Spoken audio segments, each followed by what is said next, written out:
As we welcome you back here to Harmon, as we are getting set for this second and final game of the day for Post State. Actually, the final game in total here at Harmon in day number 2. John Wickler alongside and Greg Dean as we are getting set for first pitch. Post State's winning 6-4 in game number 1 of the day for them.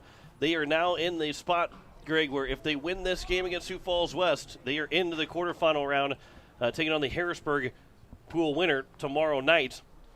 If they lose, they're not technically out of it yet. Neither is Sioux Falls West. Actually, Sioux Falls Westwood might be in the best spot, because then if Norfolk would lose tomorrow to Jackson, Minnesota, or excuse me, Wayzata, Minnesota, and of course Post State would have to win their last game as well. But if Norfolk would lose to Wayzata, then all of a sudden Sioux Falls West ends up winning the pool at 3-1, because they would have the head-to-head record. Now, Post State, if they win, the only team that could go 3-1 would be Norfolk, and they would have the tiebreaker there. So, Sioux Falls, the winner of this one, either, again, just like it was in the first one, you kind of take the driver's seat over if you win this game, or you're fully controlled by clinching it here if you're Post State. As we will go through the starting lineups, it'll be Jaden Wiebe that will lead things off. He's playing second base. McGuire Rasky, the right fielder, will bat second. Andy Gore, the third baseman, batting third. Bennett Dean, the first baseman, he is back in the lineup. He is batting cleanup. I guess he was in the lineup last game too, but he's back in the cleanup spot. Cade Hinkle will bat fifth and catch. Gary Nedved, the DH, batting sixth. Jack Merkwan, the left fielder, will bat seventh.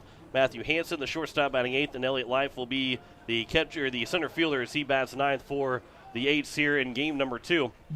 And they will go against the pitcher Ebling for Sioux Falls West, as Ebling will make his Dakota Classic debut, looking to get them to 3-1. This is their final game of pool play. They will not play tomorrow. They will either be done for the tournament or be still alive waiting for something to happen tomorrow to figure out if they're going to be playing in Harrisburg tomorrow night. So they would kind of have the advantage anyway, because they will not play tomorrow morning, rain or shine. Yeah, and again, this will be an interesting situation. If Post State wins this game, like you said, John, they will win this pool and advance on to the quarterfinals. If they lose this game, they set up a situation where if they come back and would win tomorrow versus Jackson, Minnesota, potentially set up a three-way tie between them, Norfolk, and Sioux Falls West, where they all would be 3-1, and then you get into some sort of a tiebreaker scenario, and then then it's kind of up to the mathematicians as to how that breaks out. So it will go to runs allowed once we get to, if there's three teams that are tied for that top spot. Runs allowed will be first, and then it will be runs scored, then run differential, and if we don't have a winner, it'll go to a coin flip. So there's that chance of a coin flip determining your fate on if you play Sunday night or not. But that is what would be the outcome for that if we still are tied with three teams at 3-1. Jaden Wiebe will step to the plate. We're ready for baseball here in the final game of the day 2 of Dakota Classic. First pitch is outside for ball 1, as it is at 8:25 here this evening. Wiebe in game number 1 here today. He went 2 for 3, reached base the last 3 times. That one's a soft floater to Zeman, and the leadoff man retired here to open up the ball game, and they'll bring up McGuire Rasky. 74 degrees at first pitch at 8:25, just a little over an hour behind the scheduled start time. 74 degrees at first pitch here in Sioux Falls. We got some clouds to the west. We've got the potential for rain later on tonight and into Sunday morning. So this we'll have to keep our eye on the sky to see how things play out with the weather here in the next 12 to 16 hours or so. First pitch from McGuire Rasky is taken for a strike. The 0-1 pitch is fouled straight back, and it's now 0-2 here to McGuire Rasky. Rasky in game 1 of the day, he went 0 for 3, reached base twice. 0-2 pitch is outside, and it's now 1-2. The beautiful evening though here at Sioux Falls. We loving this weather. It's feeling more like the end of spring baseball than it is especially how it started out in summer baseball. Here's a 1-2 pitch to Rasky. Here's a chopper back over the mound to be fielded by the second baseman and Willis. The throw to first is in time, and the top first two men have been retired to open up the ball game, and it'll bring up Andy Gordon. Again, the Eights wearing the black tops tonight, gray pants, green numbers on the back outlined in white, green around the arms, and then green lettering on the front saying Post 8 for Post 15 West. They have the white pants. The half of their tops are white, and then kind of a multicolored red and maroon horizontal stripes across the bottom half of the tops, kind of reminiscent of the old Tequila Sunrise jerseys from the Houston Astros. Counts 2-0 here to Andy Gordon. Yeah, it does have that Houston Astros type look to it. Not the same colors, but similar to it. 2-0 pitch to Gordon. Swing and a miss, and it's now 2-1. Gordon did not bat in game number 1. He came in for the save. He picked up his first career save in that 6-4 win over Norfolk. That had a 40-minute lightning delay in it. 2-1 pitch will get behind Gordon, and it's now 3-1. And for Post 8, again, they've kind of been working towards this game for the weekend. I mean, they've kind of prioritized rolling out Isaac Pollock on the mound here in game number 2 of the day. And there's a sliding grab at second base from Willis to retire Gordon on a softly hit line drive. No runs, no hits, no errors, no one left on base. We head to the bottom of the first. No score between Pierre and Sioux Falls West, as West will come to the plate. You're listening to Post 8 Baseball here on KCCR and on YouTube at KCCR Sports. Comtech and Pierre invites you to come out and check out their expansive showroom. It's filled with everything you need to thrive in today's technology-dependent world and a knowledgeable staff to guide you through. Comtech has TVs, computers, personal electronics to commercial electronics, anything to fit your technology needs. The experienced professionals at Comtech can guide you through any questions you may have. Whether you struggle with technology or live for it, Comtech can help you find exactly what you're looking for. Comtech will even install and service what they sell, so you don't have to worry once you get your products home. Comtech, located at 1601 North Lowell Avenue behind Walmart. Check them out online at comtechplus.com. South Dakota didn't always have a capital, or even a permanent settlement for that matter. There wasn't always a river city on the Missouri River. And before First Dakota filed the first charter in 1872, there wasn't always a bank in South Dakota. Every timeless institution, tradition, and thriving business was started somewhere by someone who had a dream and the passion to make it happen first. What will be your South Dakota first? Visit firstdakota.com/first. Member FDIC. As we get to the bottom of the first inning, it is going to be the batting order for Sioux Falls West. Billy Chatwell, he'll be lead off, and he'll play center field. Dylan A's the third baseman batting second. Camden Gadboy is the DH batting third. Gabe Stahl, the right fielder, will bat fourth. Graham Sanders, the left fielder, batting fifth. Matt Winterton, the first baseman, batting sixth. Mitch Willis, the second baseman, batting seventh. Jamie Legg, the catcher, batting eighth. And Michael Zeman, the shortstop, will bat ninth for Sioux Falls West, who are coming in 2-1 in this first 3 games of this Dakota Classic. The winner of this game, again, will have the upper hand going into Sunday, and if Post 8 is that winner, they have the full hand. They've won the hand. They'll win the pool with the win here against Sioux Falls West. But it is Billy Chatwell to lead things off here for West, who has kind of struggled to hit the ball.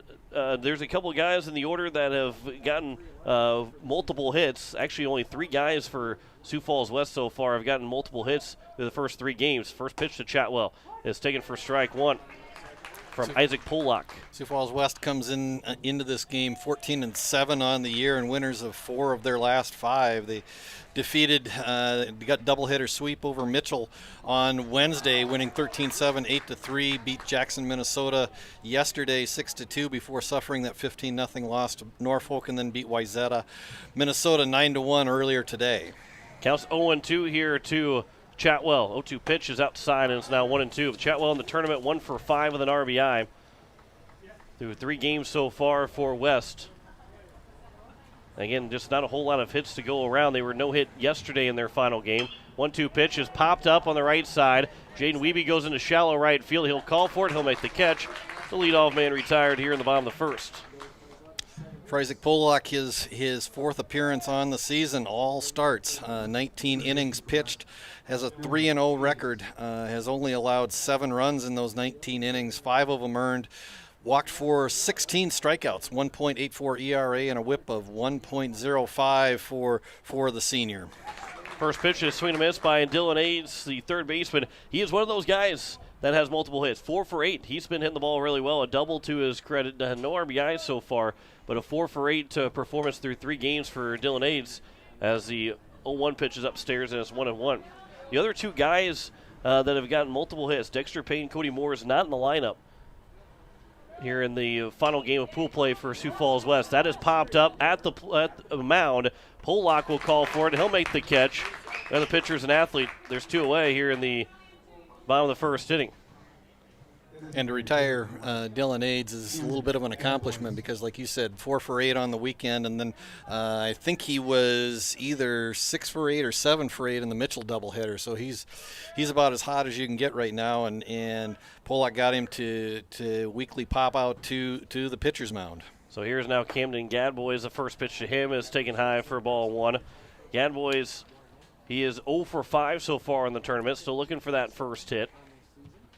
Here's the 0-1 pitch to number 3 hitter. There's a line shot that's foul in between the first base umpire and the first base coach. Coach Hughes, I believe that is for Sioux Falls West. Coach Dubanowski for Sioux Falls West. I got a chance to play golf with him last summer out in Rapid City. Here's a 1-1 pitch. Upstairs, it's now 2-1. Also does double duty as the head coach at the for the Tigers of Dakota Wesleyan. So yeah, he's a busy man. It was fun to play golf with him last year. One pitch or 2-1 pitches fouled back, and it's now 2-2. It was Pierre against Sioux Falls West. That teamed up with Coach White to play a round of golf out in Rapid City after the one of the games of the Veterans Classic last year. Had a chance to talk to Coach Dubanowski a couple of months ago. He told me that you guys had played golf, and it was the day that Pierre had handily defeated Sioux Falls West, and his comment was, "Yeah, Pierre beat us on the baseball field. We beat you guys on the golf course." So there's a swing and a miss by Gadboys, and there's a 1-2-3 inning for Polak. It's a good thing I'm not playing in this ball game. Here I have no chance against Sioux Falls West. We're scoreless after 1 inning. You're listening to Post 8 Baseball here on KCCR and on YouTube at KCCR Sports.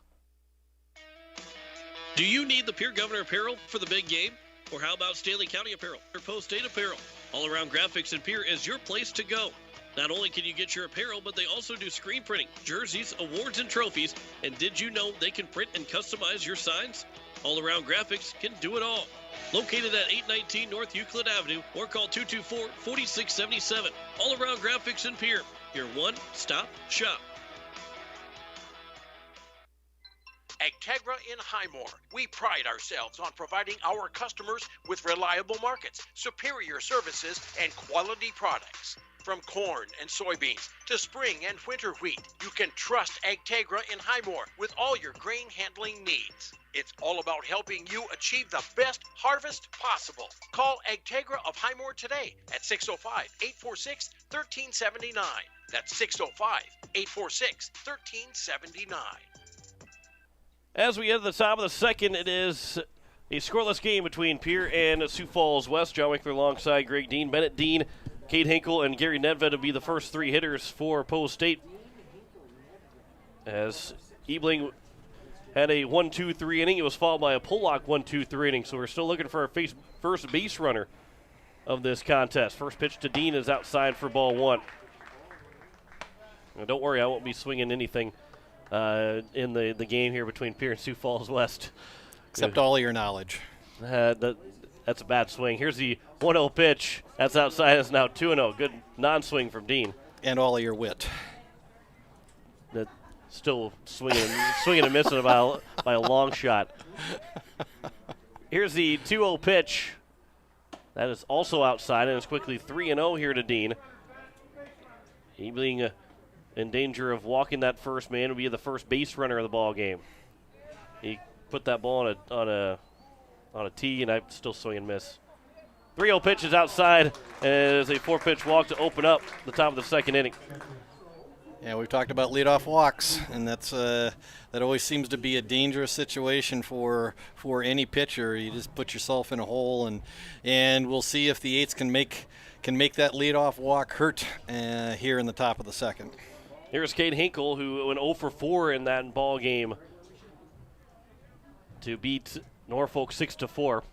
So he's looking for his first hit today. First pitch to him is over for a strike. So Ebling, after having the first 4 pitches miss to Bennett Dean, fires a strike on Cade Hinkle. Go ahead. Sorry. I'll say be followed by Gary Nedved and then Jack Merkwan. As the 0-1 pitch from Ebling to Hinkle after a long pause and delivers as now 1-1.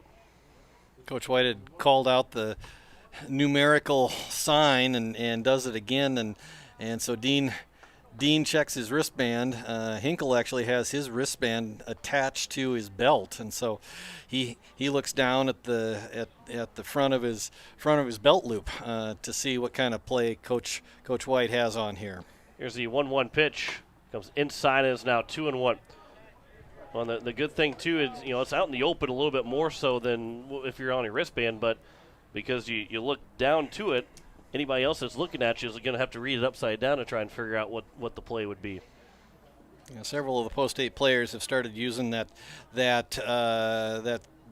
attachment where they put it through their belt loop and have it attached right at their waist rather than wearing the wristband. Kind of depends on what your personal flair is, what you're most comfortable with.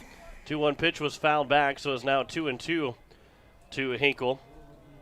Dean leads away from first. Here's the 2-2 pitch. In a long pause from Ebling. That one's lined to left center field. That's going to get down for a base hit.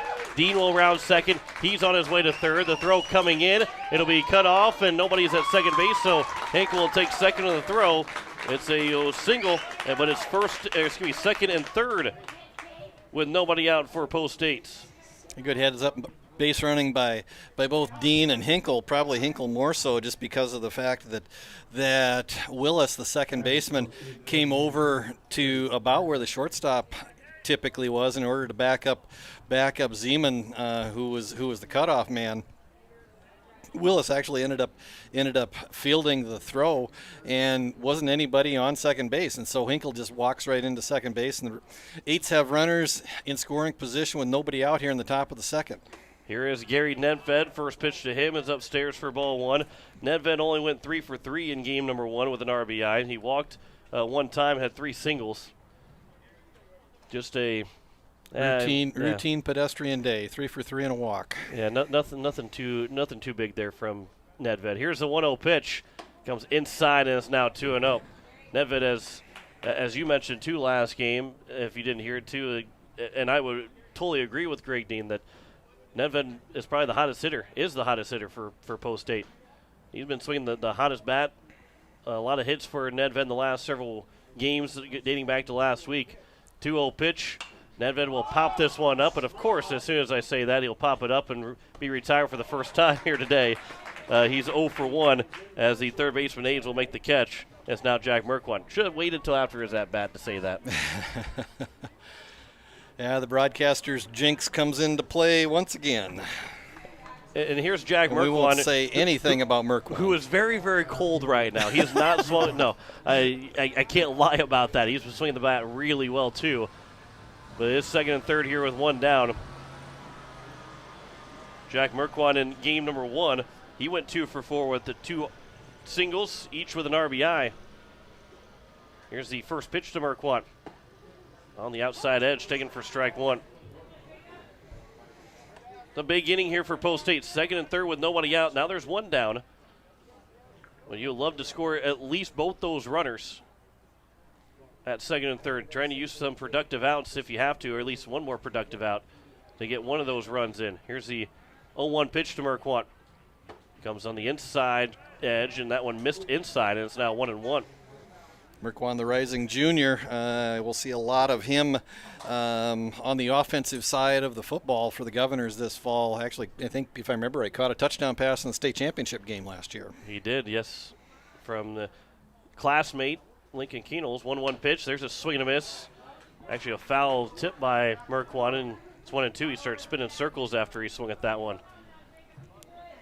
Yep, just need to keep the head in, just shorten up the swing a little bit here at 1-2 and see if you can put something in play for post 15. Winterton, the first baseman, pulled well over off the line, the first baseline. So now here's the 1-2 pitch to Merkwan. Swings and chops this one. It'll be foul. And we will do it again here at 1-2.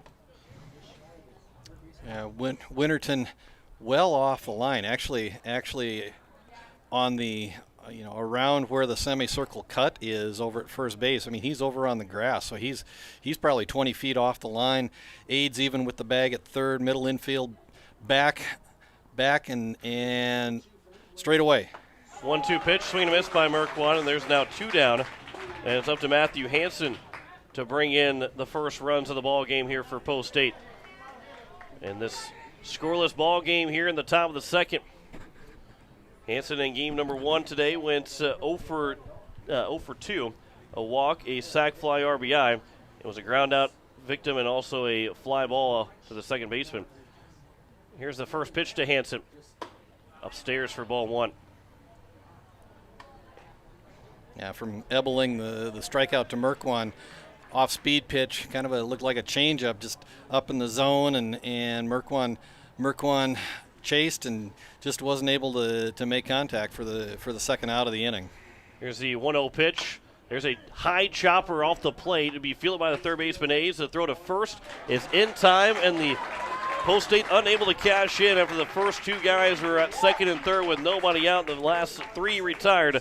No runs, 1 hit, no errors, 2 men left on base. We head to the bottom of the second. No score between Pierre and Sioux Falls West. You're listening to Post State Baseball here on KCCR and on YouTube at KCCR Sports. Are you building a new home or remodeling the old? Adding a fireplace can make a house a home. Olson Plumbing in Pierre carries a full line of Heatolator fireplaces. Whether your taste is traditional or contemporary, Olson Plumbing has a great selection of Heatolator fireplaces that will fit any style. Whether you're building new or updating, call Olson Plumbing. Heatolator Fireplaces, the first name in fireplaces. Olson Plumbing in Pierre is your source for the industry's largest selection of indoor-outdoor fireplaces, either gas or wood, and outdoor fire pits. Stop by their showroom at 2803 East Wells or give them a call, 224-6436. Ferding Electric has a long history of doing electrical work the right way. Economical service, professional work, and customer satisfaction is why they can say that. Ferding Electric can do residential, farm, and commercial projects. Doesn't matter if they are charged with new construction or a remodel project, they get it conducted. Contact the staff at Ferding Electric at 224-8684. They can light a spark into your next project. Ferding Electric, 224-8684. As we welcome you back, it is the bottom of the second inning. As we have no score between Pierre and Sioux Falls West. John Winkler and Greg Dean here on this Saturday evening. Post State's, again, a win will advance them to the quarterfinal game against Harrisburg tomorrow. A loss doesn't eliminate them from contention, but makes things a lot more difficult. They have to come back and win that final game against Jackson, Minnesota, and also have to keep their runs against low. So far, just 8 runs against Post State in 2 games. Here, obviously have not given up a run. 9. 5 last night and 4 today. Oh, yeah, 4. Sorry. I can't add. That's too much to add. 9 runs against in 2 games. But for Norfolk, they've given up just those 6 runs. So a 3-run advantage for Norfolk going to that last game. And you got to then, so that means whatever that first game is, if Post State loses, whatever it is, Post State has to then, I guess it technically would be at least 4 more runs for Norfolk than that would score against them from Jackson, Minnesota, than it would be from Wayzata from Jackson, Minnesota scoring on Post State. If that all made sense, it didn't make sense. The count's 2-0 here to Gabe Stahl, the right fielder. You understood what I was saying, right, Greg? No, you didn't. That's okay. Counts 2-0 to Isaac Pollock. I'm not even going to give you a chance to answer it. 2-0 pitch is popped up on the left side. It is Jack Merquan coming in from left field. He'll make the catch. Leadoff man retired here in the bottom of the second inning. How about if we say it this way? For Post State, if they would lose, they would have to allow 4 fewer runs than Norfolk would allow versus Wayzata tomorrow. But it all depends on how many runs they give up here in this game. Correct. So if they only give up 1 run and lose 1-0, then it'll be 4 runs. But we'll explain it all at the end of the game. That'd be better. If Sioux Falls West wins this game, if Post State wins it, if they win Post State, then none of it matters because they've already advanced. 1-0 pitch is on the outside edge. It's now 1-1. And we don't have to injure our brains anymore by trying to think about that. All the contingency plans and conspiracy theories just go right out the window, no matter, depending upon what happens here. 1-1 pitch is popped up in foul territory. Hinkle behind home plate. He's going to try and make the catch. He will make the catch. And there's now 2 down. Boy, Hinkle looked like he was almost floating back from behind home plate back there. His feet were moving, but they looked like he was really touching the ground and made just a perfect play on that behind home plate. Well, and Hinkle does such a nice job behind home plate. We've talked about what an asset he is for not only Post State as a whole, but especially for this pitching staff. First pitch is swing and miss to Matt Winterton. This is his first chance to hit here in the Dakota Classic. 0-1 pitch. That one is popped foul and out of play. And we will have an 0-2 count here to Winterton. That one went right over the top of our heads and cleared the canopy. Otherwise, you would have heard a very loud bang right above us. Count is 0-2 here to Winterton. The 0-2 pitch from Pollock. There's a line shot. There's their first hit of the ball game for Sioux Falls West.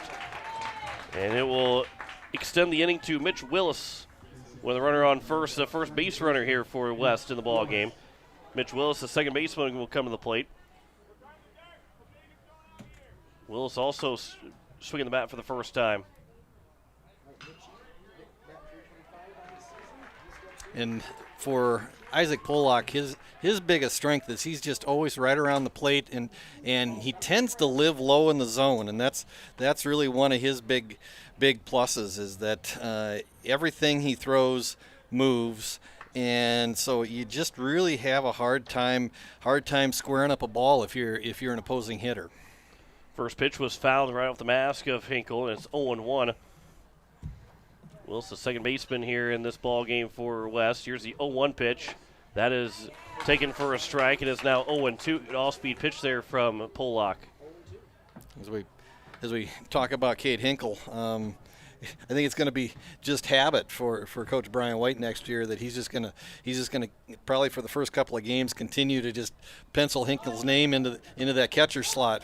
It's taken for strike 3. The throw to second base, it doesn't even matter. It's going to be the third out. A strikeout looking called on against Mitch Willis, and that will retire the side. No runs, 1 hit, no errors, 1 man left on base. We head to the top of the third. There's no score between Pierre and Sioux Falls West. You're listening to Post State Baseball here on KCCR and on YouTube at KCCR Sports.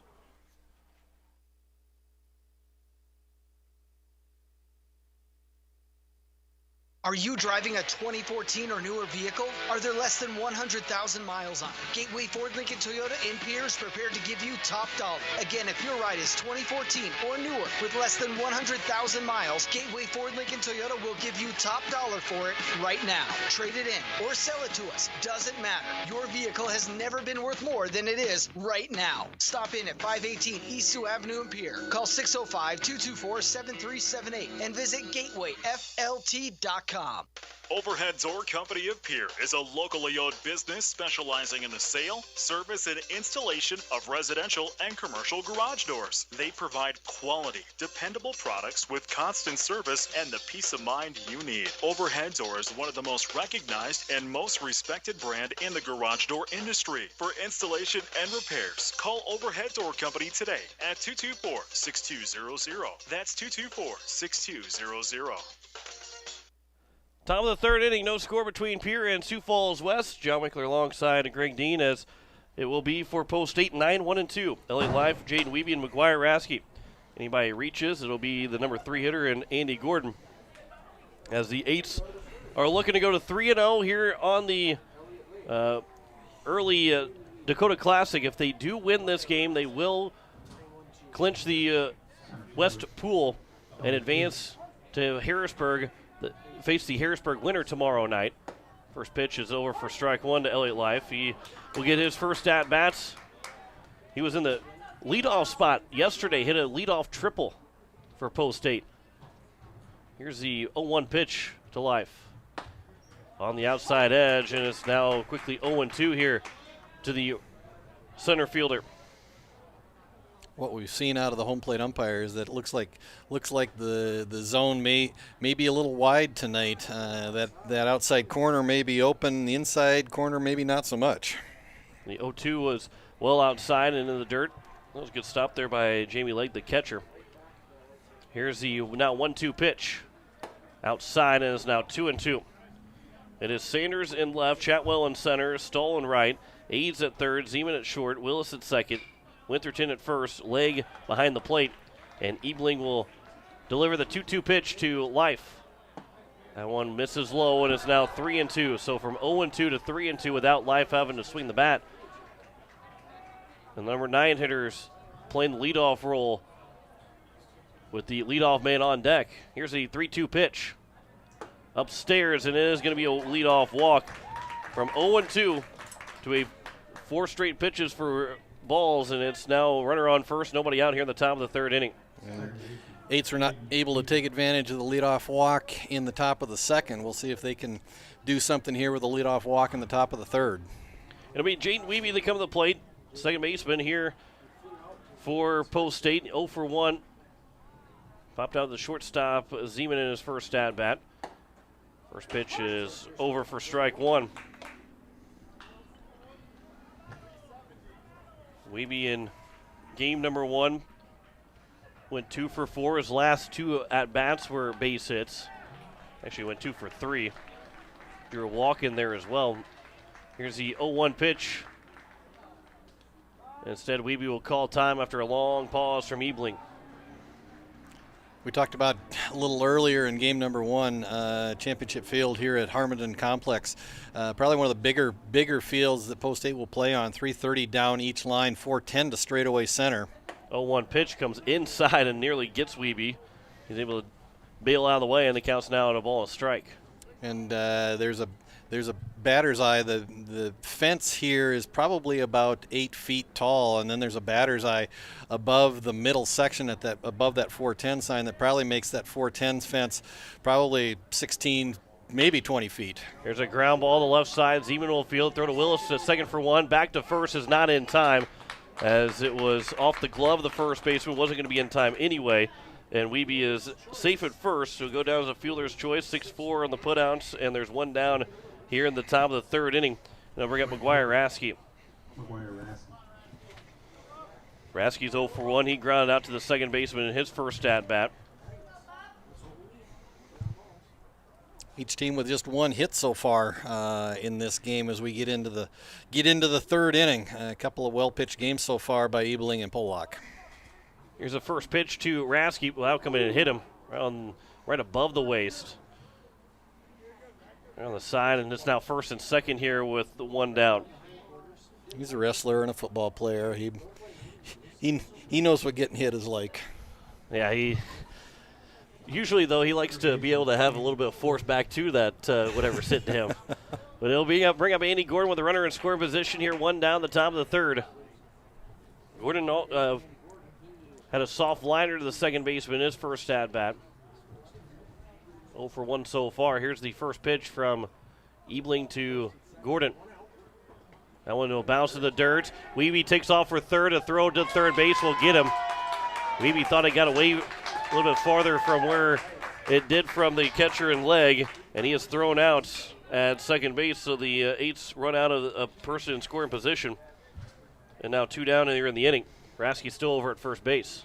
Yeah, and that's unfortunate to go from first and second with just 1 out to now just first base and 2 outs. Here's the 1-0 pitch. That one will also bounce to the dirt, and it's now 2-0. I think the hesitation that if he doesn't hesitate, it makes it a close play, but he's hesitated just a second and then he took off for third base. And really, unless you're running from first to second, any hesitation running to third or trying to score, no chance. Just head back to your base unless the ball is really far away from the catcher. It counts now 3-0 here to Andy Gordon. Bennett Dean is on deck, the cleanup hitter. Trying to put that person back in scoring position. From the stretch, here's the 3-0 pitch to Andy Gordon. That'll go behind or on top of Gordon and behind him. And it's now a 4-pitch walk, and it's first and second here with 2 down. And we'll see if the Eights can make a little hay out of this 4-pitch walk with 2 outs. Dean in his first at bat, he walked, a 4-pitch walk to him. Runners at first and second here with 2 outs at the top of the second inning. Here's the first pitch to Dean. Swings and fouls that one out of play. And it's 0-1 to Dean. He had a triple in game number 1 here of the day. Went 1 for 3. He walked every time he reached base. The 2 times he reached base came around to score. Be big to have another triple here for Dean. Would empty the bases, give Post State a crooked number. Here's the 0-1 pitch. That one will bounce in. Good block there by Leg. And it's now 1-1. Boy, Leg makes pitchers confident. You can throw it anywhere. He's been blocking everything up so far. Yeah, that's what I was going to say. Ebeling has made Leg work back there behind the plate, and Leg has done a nice job blocking balls and not letting anything get to the backstop so far tonight. Here's the 1-1 pitch to Dean. And Dean will go the other way with it out towards left field. Going back is the left fielder in Sanders. He will get underneath it, make the catch, and retire the side here in the top of the 3rd inning. No runs on, no hits in the inning, no errors, and 2 men left on base. We head to the bottom of the 3rd. No score between Pierre and Sioux Falls West. You're listening to Post 8 Baseball here on KCCR and on YouTube at KCCR Sports. Do with the pit it and run and drive? B&B Equipment will get you covered. Wanting to put something down the ground? B&B Equipment will put a hole in your project. Need to even up that property? B&B Equipment can fill that need. B&B Equipment can deliver all your gravel and material needs. B&B Equipment is here for all your excavation needs. Contact B&B Equipment, 224-6727. A contractor here for you. That's B&B Equipment, 224-6727. Innovation. It's right here. Avera St. Mary's Hospital keeps care local for you and your family, offering comprehensive care that has earned 4 out of 5 stars by the Centers for Medicare and Medicaid Services in hospital performance and safety. Avera St. Mary's world-class care is further supported by advanced technology, 2-way video e-consults, 3D mammography, and a state-of-the-art birthing center, so you and your family don't have to go anywhere else, because innovation lives right here in Pierre. Learn more at avera.org/news. As we welcome you back here, bottom of the 3rd inning. Post State and Sioux Falls West scoreless. Isaac Pollock through the first 2 innings has allowed just 1 base hit. It's 8-9-1. Jamie Legg, Michael Zeman, and Billy Chatwell will be the first 3 hitters. John McClure alongside Greg Dean as you are listening to KCCR Pierre, a Riverfront broadcasting station. Here in Game 3 of the tournament for Post State's final game of Day 2 of the Dakota Classic here at Harmon Park. And just passing along a little bit of news from the local golf scene and Day 1 of the South Dakota Golf Association 2-man championship out at Hart Ranch. After the clubhouse leaders through Day 1, Sam Batta and Pierre native Andrew Van Gerpen, who carded a 7-under 65 for the day. There's a bunt attempt right back to a Pollock. He'll throw to first, and leadoff man retired. Jamie Lake tried to bunt for a base hit, and he hit it to the one spot that's going to make it easy to retire the man, and that's right back to the pitcher, Pollock. There's 1 pitch and 1 out to bring up the number 9 hitter in Michael Zeman. Yeah, just if he wouldn't have bunted that ball, if he would have swung through it, we call it a 1-hop comebacker right to the pitcher. Here's Michael Zeman. First pitch to him is low and outside for ball 1. Not a bad first day. Goes 7 under par. Yeah, You could let me tee off about 40 yards from the green, and I'm not sure that I would be able to card 7 under. I can go to play putt-putt and not go 7 under. That's an impressive feat. Here's the 2-0 pitch. That one is over for a strike. Now 2-1 here to Michael Zeman. Post State will have a couple busy weekends here. This weekend in the Dakota Classic. Next weekend we'll be out in Minot. 2-1 pitch is popped foul right side. Benedine still giving chase, and it just can't quite make the grab. Might have gone off the tip of his glove, but it landed foul, and it's now 2-2. Long run for Dean over there at first. Yeah, just a ball going the other way off of Zeman's bat, and Dean just falls outside of his reach, but he was about a third of the way down the right field line and right at the fence before that ball actually fell foul. 2-2 pitch upstairs, and it's now 3-2.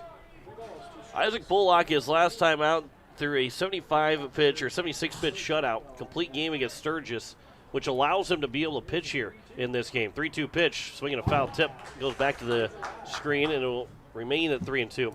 But because he threw that 76 pitch shutout, he did not have to take 4 days rest. He stayed right under that mark, even though he threw a complete game on that 3-day rest mark. And this was his 3rd day Friday, as that one's popped up out in right center field. Elliott Life will come over. He is still coming over. He will make the catch, and there's 2 down.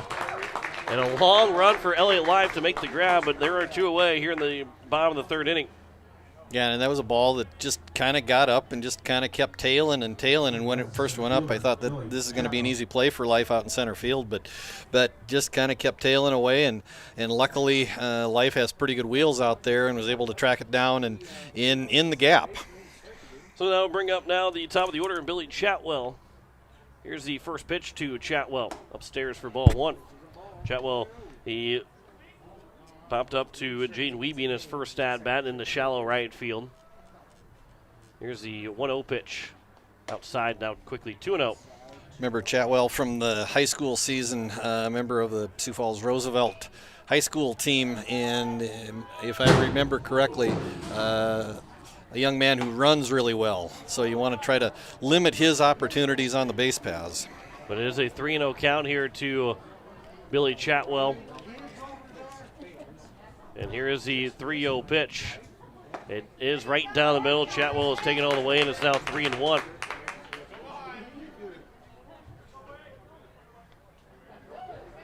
Isaac Pollock trying to battle all the way back from a 3-0 count. 3-1 pitch. That one will miss low, and it will be a 2-out walk to the leadoff man in the order. And I'll bring up Dylan Ades. And I would not be surprised, even though there's 2 outs, you get one of your hottest hitters. Well, you actually would be more surprised if they don't send him, because you get your hottest hitter over the plate, and you want to try and get that man in scoring position, especially with how well Chatwell runs. He's got a big lead at first base. Here's the first pitch, not running on the first pitch. It's upstairs for ball 1 to Dylan Ades, who popped out right back to the top of the mound for Pollock, who barely had to move after he released the pitch. Here's the 1-0 pitch, and Ades will pop it up again. It'll be over for Dean now on the right side, and he will make the catch, and that will retire the side. I thought maybe Pollock would have a chance at that one as well, but that will end the inning here in the bottom of the 3rd. No runs, no hits, no errors, 1 man left on base. We head to the top of the 4th, still looking for our first run between Pierre and West. You're listening to Post State Baseball here on KCCR and on YouTube at KCCR Sports. Are important to you, and you need quality furnace and air conditioning products and service. With a combined 50-plus years of experience, AirTech Heating and Cooling provides you with just that service. Call 945-0160 for sales, service, and installation of furnaces, air conditioning, and heat pumps.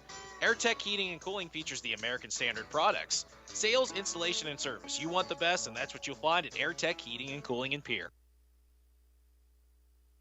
Most of us already know that Gales Gas of Pierre is the place to call for propane.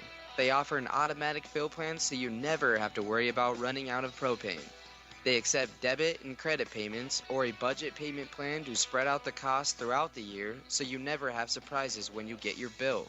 For delivery, convenience, and great customer service, Call Gales Gas at 224-5518.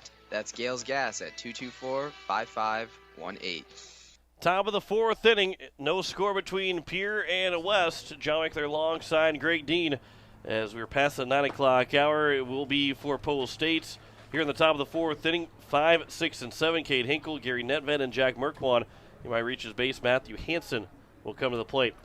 The Eights are looking for that first run, and again, this is a big game for both these teams. Pole State can win the pool if they win this game.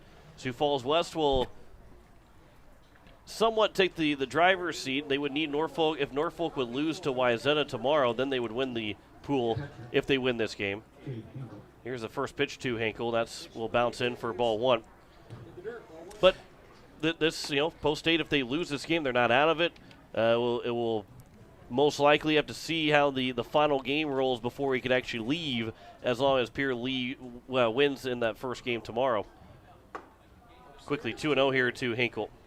And during the break, John and I were talking about the fact that the Eights continue to roll, even though they're playing without four guys who have certainly played significant roles for this team to date.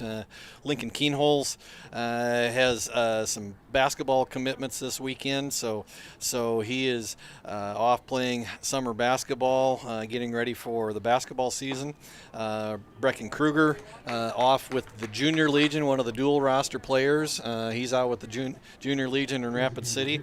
Spencer Lettler off on a mission trip in Mexico. I think he will be back and rejoin the lineup next week. And then Jack Van Camp out coaching this weekend. So the Eights have a lot of depth. I mean, I think that just goes to show how deep this team is right now. Here's Gary Netved after a 4-pitch walk that was issued to Cade Hinkle. Netved will take ball one. We do want to tell you that there is a severe thunderstorm warning for Jackson County that was just issued. Try and get some of the details here. You might be seeing News Director Zach Nelson make his way into one of the studios to be talking severe weather. I'll get some word from him on what might be happening as it counts now 2-0. 8:06 Mountain Time, so 9:06 Central Time. Severe thunderstorm was located 4 miles northwest of Delta 1 launch facility, or 19 miles southwest of Phillip, moving east at 25 miles an hour. There's 60-mile-an-hour wind gusts and half-dollar size hail, and that is out until 9 o'clock Mountain Time, 10 o'clock Central Time. It is now 3-0 here to Netved. Hail damage to vehicles expected. Expect wind damage to roofs, siding, and trees.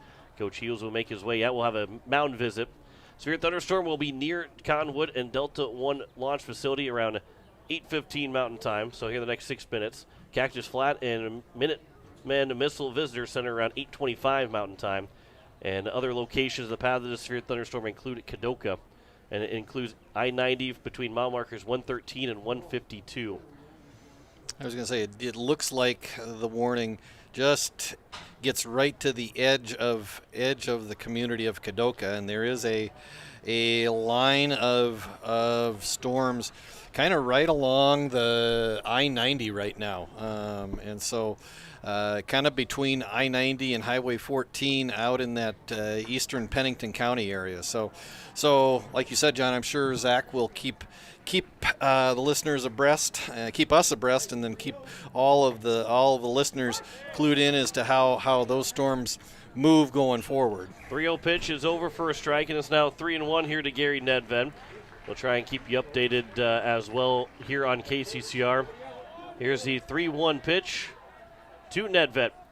Swing and a chopper to the left side. It'll be fielded. No chance to get the runner at second. The throw to first is just barely in time from Zeman to Netved, and there is now one down, but Hinkle will advance to second with one out here in the top of the fourth inning, and it'll bring up now Jack Merkwan with a runner in scoring position here in the top of the fourth inning. And very close play at first base. In fact, I thought from up here maybe Netved might have just been able to beat that play out, but Hinkle able to advance to second, and so the Eights have another runner in scoring position here for the third consecutive inning. Here's Jack Merkwan, first pitch will bounce in the dirt. Good block again there from Jamie Legg, and it's a 1-0 count here to the left fielder Merkwan, who struck out swinging in his first at bat. We kind of expect those storms and rain showers to move across the state, up to a 70% chance of rain here in Sioux Falls into the overnight and early morning hours, even into tomorrow morning. So we'll stay tuned to your radio. We'll have to see if that 9:30 start time for the Pierre Jackson Minnesota game goes off on time or maybe gets pushed back. 1-0 pitch was outside, and it's now 2-0 here to Merquan. Here's the 2-0 pitch to the left fielder. Will come in over for a strike, and it's now 2-1. And that will, and it'll be interesting in the call that they make on it too, because if Pierre wins, they've won the pool. So do you get a chance if you say, well, we have to back it up too late, we won't be able to get these games in time to get Pierre in long enough time? Do you say you just cancel that game, or do you move it somewhere else? It all depends on how the rain goes, as it's now a 2-2 pitch. But we might have to play those games. If Sioux Falls West wins, we have to play those games to try and determine a winner, because West will have a 3-1 record, while both Pierre and Norfolk will have a 2-1 record. As he counts 2-2 here to Merquan. Here's a 2-2 pitch. That one will bounce in, and it's now 3-2. So that will, it'll be, yeah, we might have somewhat of a controlled chaos depending on how things look tomorrow morning with the field. There's a couple of places that are playing with turf infields of Augustana and Brandon Valley. There's a ground ball to the right side. It'll advance Hinkle. Good play there by Willis to scoop it up. Throw out Merquan at first, and there's now 2 down. But Hinkle will advance to third base, and it'll bring up Matt Hansen to try and drive in that first run of the ball game with 2 outs here in the top of the 4th. And a nice play by Willis, who actually was holding Hinkle on at second base, and then as he moved into his position, his momentum actually carried him to his left and actually carried him right into the hard hit ground ball by Merquan. Here's the first pitch. Hansen will drive in the first run of the ball game. A line shot in the left center field. He's got a base hit. Hinkle will come in to score, and Post State draws first blood here in the top of the 4th inning on the RBI single. Yeah, just kind of a soft line drive, but Hansen got enough of it to get it over the head of Zeman at shortstop and out into left center field, and that's an RBI single, and the Eights are up 1-0 here, top of the 4th. Here's Elliott Life now. He walked his first trip to the plate. First pitch to Life, swing and a miss. Life walked. He was then retired on a fielder's choice on Jane Weeby's ground ball. Hansen on at first base here with 2 down here in the top of the 4th. A 1-0 lead, just a second in the ball game for Post State on that RBI single. That's outside, and it's 1-1. 3 hits in total between these two teams through 3 full innings. 2 outs here in the top of the 4th. A couple of walks. 4 walks have been issued from Ebling, a hit by pitch as well with the extra base runners. Here's the 1-1 pitch. Swing and a miss, and it's now 1-2. Isaac Pollock with 1 walk. And as he told us after his last outing on the complete game shutout against Sturgis, says he always hits as many guys as he walks. So you might be seeing a guy get hit at some point. There's a swing, the runner takes off. Pitch was in the dirt. Hansen will steal second. Good pitch to steal. Hansen's in scoring position. The count's now 2-2 here to Elliott Life. Yeah, ball in the dirt on the outside part of the plate, and a good pitch to steal on tough play for Legg to make, to just be able to glove the ball, and just did not come up in good throwing position. And so the Eights, again, able to put a little pressure on Sioux Falls West here. Runner in scoring position, deuces wild across the board. 2 balls, 2 strikes, 2 out. Here's the 2-2 pitch upcoming to Elliott Life. Outside is now 3-2. Well, it kind of deuces wild. You got to have another runner on base. You can't have the full deuces wild. Now you're gonna get technical on it. Yeah, at least there's a runner on second, but you're gonna get 2 guys on base. It still could happen this inning. It could. Yeah, Elliott Life could walk or get a base hit.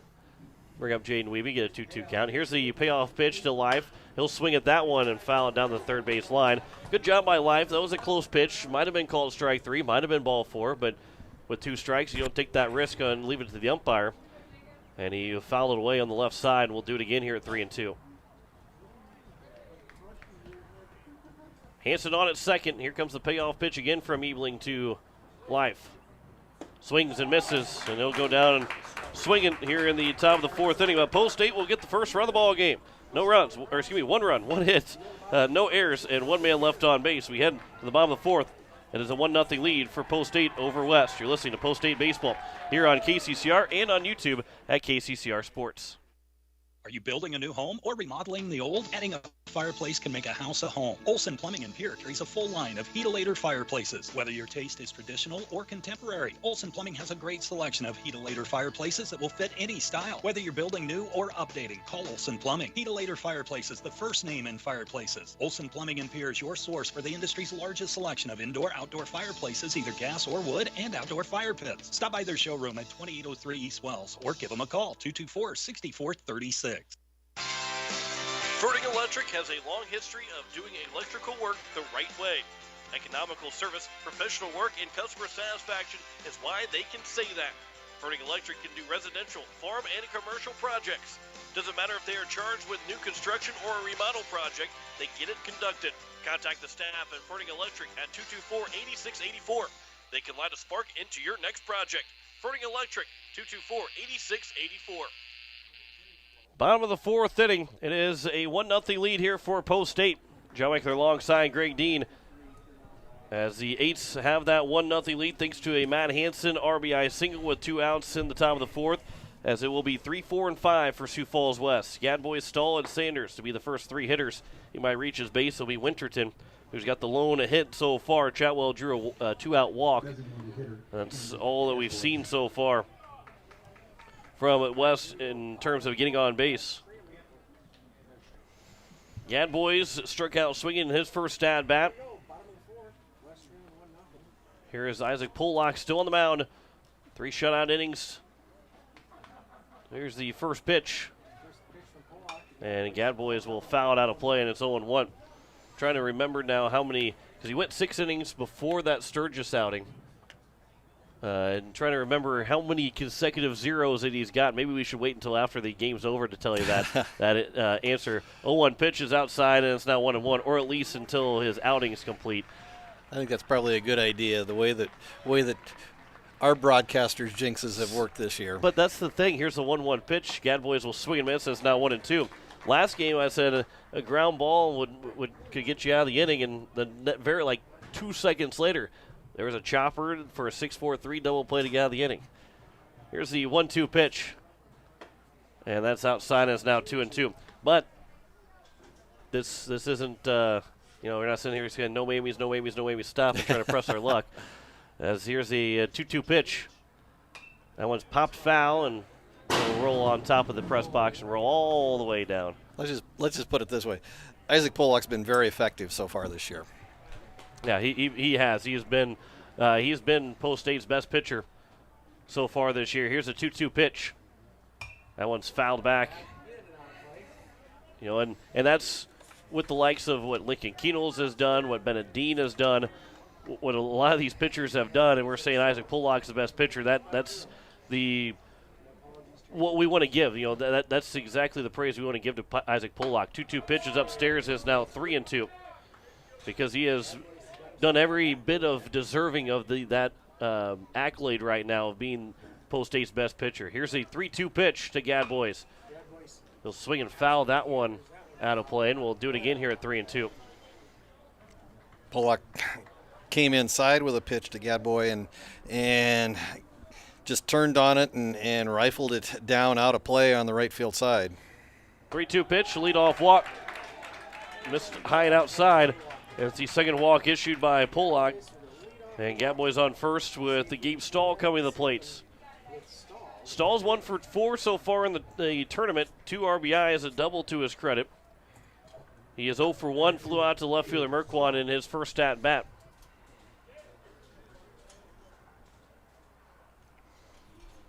We'll see what Post 15 does with Gadboy. See if they put him in motion at any point with nobody out and Stahl, the number 4 hitter in the lineup.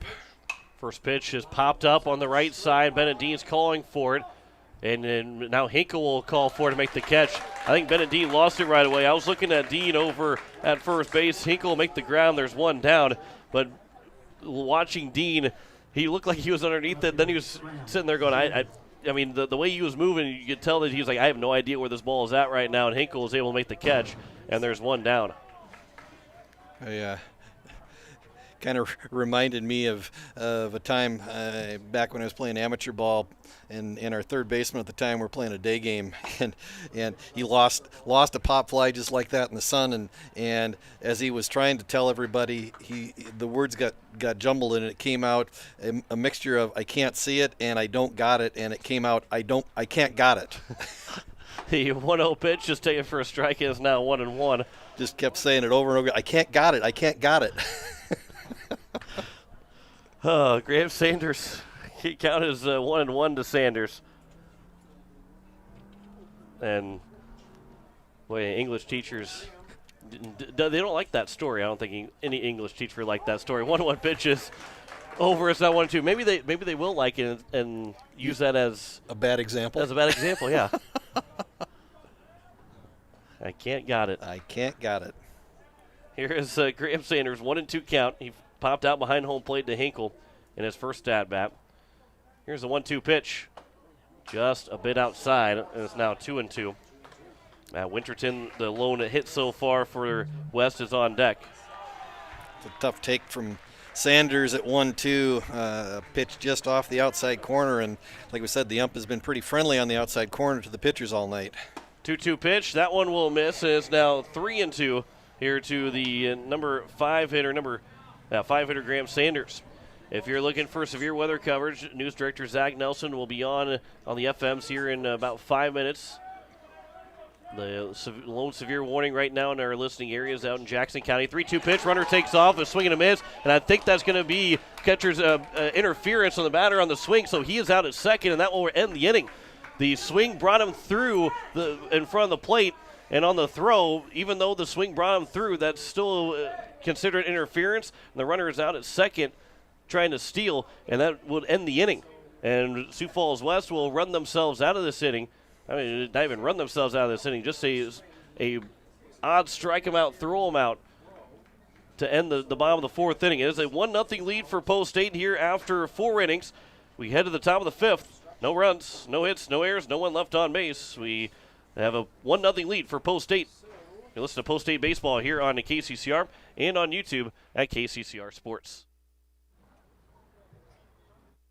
Or newer vehicle? Are there less than 100,000 miles on it? Gateway Ford Lincoln Toyota in Pierre is prepared to give you top dollar. Again, if your ride is 2014 or newer with less than 100,000 miles, Gateway Ford Lincoln Toyota will give you top dollar for it right now. Trade it in or sell it to us. Doesn't matter. Your vehicle has never been worth more than it is right now. Stop in at 518 East Sioux Avenue in Pierre. Call 605-224-7378 and visit gatewayflt.com. Overhead Door Company of Pierre is a locally owned business specializing in the sale, service, and installation of residential and commercial garage doors. They provide quality, dependable products with constant service and the peace of mind you need. Overhead Door is one of the most recognized and most respected brand in the garage door industry. For installation and repairs, call Overhead Door Company today at 224-6200. That's 224-6200. As we welcome you back here, top of the fifth inning, a 1-0 lead for the Eights over West, as it will be for Post State to open up this top of the fifth inning. Top of the order, Jaden Wiebe, McGuire Raskin, and Andy Gordon. As Wiebe is 0 for 2 so far, reaching a fielder's choice in his last at-bat. Here's the first pitch to Wiebe, comes in, nearly gets him. He's able to dodge out of the way, and it's a 1-0 count here to Wiebe. Again, if you're looking for severe weather coverage, as there's a severe thunderstorm warning in Jackson County, News Director Zach Nelson will be on the air soon on our FM stations, Capital City Rock 104.5 and on Country 95.3, as well as the Facebook page, as Wiebe will ground it foul, and it's now 1-1. If the storms and the way they have been moving so far, that doesn't mean that that's the case or not, but if there are any warnings that get into towards the Pierre area, News Director Zach Nelson will take over the AM and will go to a strict YouTube broadcast But for now, we will continue to be on KCCR on your radio dial, 1240. The 1-1 pitch is, or 2-1 pitch is missed, and it's now 3-1. Also on 98.9 FM for KCCR. Here's the 3-1 pitch to Wiebe. That one will miss. A leadoff walk issue to Jaden Wiebe. And the thing that impresses me about Wiebe is he's got a really good knowledge of the strike zone. I mean, just 3 strikeouts so far coming into the year on 36 at bats. So for a young man who, like we said, just stepping into a full-time role for the first time up on the varsity level, both with the high school governors and with the Post-State Legion team, just certainly stepping in and doing a nice job. Manning, he's played some second base, played a little bit of third base, pitched, and done a nice job there. So good things to come from Jaden Wiebe in the next couple of years. First pitch, a foul ball by McGuire Rasky. Here's now the 0-1 pitch to the Post-State right fielder. Upstairs, and it's now 1-1. Rasky was hit by a pitch in his last plate appearance. He's 0 for 1 so far in the ball game. Runner on first. It's Wiebe here with nobody out in the top of the 5th inning. And another leadoff walk here in the top of the 5th. I think it's the 3rd inning out of 5 so far that Sioux Falls West has put the leadoff man on with a walk. There's a swing and a foul tip by McGuire Rasky, and it's now 1-2. You are correct. Actually, the 4th out of the 5 innings. They had a leadoff walk to Elliot Life to open up the 3rd. Been the 2nd, 3rd, 4th, and now 5th inning that we've had a leadoff walk for Post-State. They did cash in on the leadoff walk in the top of the 4th, scoring then the RBI single for Matt Hansen. Hinkle led off, and he scored on the RBI single for Hansen. Here's the now 1-2 pitch to McGuire Rasky. There's a ground ball, double play ball. It takes a high hop, though, and into center field. Rasky will get the base hit. Zeman was all prepared to flip it to second base, and then it took a hop as it hit the edge of the infield grass and infield dirt and hopped right into center field, and it will be a single for McGuire Rasky. The kind of bounce that you get on an all grass and AgriLime field. Won't see that play out at Fitzgerald Field. No, it's in a full turf field, and you might see that hop at Hyde Stadium. See it really anywhere but Brandon Valley and Augustana here at the tournament. There's another chance for Zeman to turn a double play. He'll turn a 6-3 double play, and there's now 2 down. But Jaden Wiebe is over at third base with 2 away to bring up the number 4 hitter Bennett Dean. Yeah, and unfortunately, just almost a carbon copy of the hit by Rasky. Same play, and this time Zeman was not going to take any chances, and he took the ground ball himself and turned the double play and turned it into a 6-3 twin killing. First pitch to Bennett Dean will miss for ball 1. He is 0 for 1 so far. He flew out to the left fielder in his first at bat. His first official at bat. He walked to lead off the top of the 2nd. Trying to drive in that 2nd run. Here's the 1-0 pitch. That one will bounce in, and another good stop there from Legg. And the count's now 2-0 here to Dean. Top of the 5th inning, 1-0 lead here for Post-State against the Sioux Falls West, the host of this pool. 2 pools here at Harmon Park. Here's the 2-0 pitch. Swing and a miss, and it's now 2-1. Ball on the outside, fastball in the outside corner for Ebeling, and Dean swings through and runs the count to 2-1. Base hit here would run this lead up to 2-0 if the Eights can get something here. 2-1 pitch, another pitch in the dirt, another good block there from Legg, and the count's now 3-1. On deck is Cade Hinkle, has been on base twice, a single and a walk. The 2 trips to the plate for Hinkle. Here is now the 3-1 pitch. That is inside, and Dean will draw a walk, and there's now 1st and 3rd here with 2 away. As, again, there's action in the left field bullpen for Sioux Falls West. Cade Hinkle with runners at 1st and 3rd here with 2 down in the top of the 5th inning. Trying to extend the lead here for Post-State.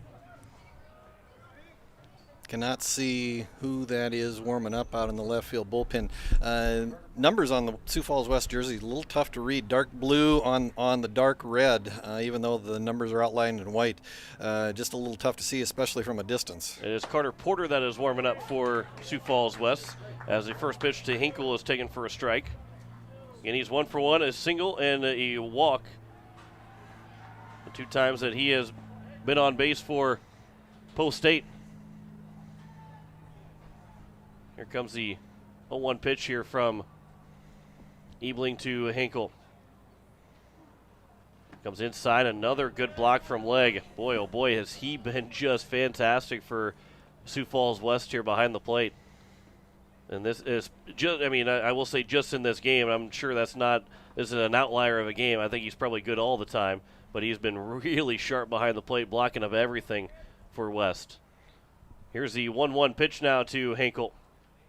That one also in the dirt, taking off for second. No chance to throw out Dean, but the block from Legg keeps it still a 1-0 game. 2-1 is the count now to Hinkle. That one's not on Legg at all. He was able to block that up and vacuum it up. What a good read by Dean to advance to second, because that ball really did not get away from Legg. He had a little trouble picking it up, but now the Eights have runners on second and third and 2 out. 2-1 pitches outside, and it's now 3-1. And I think the guy at the plate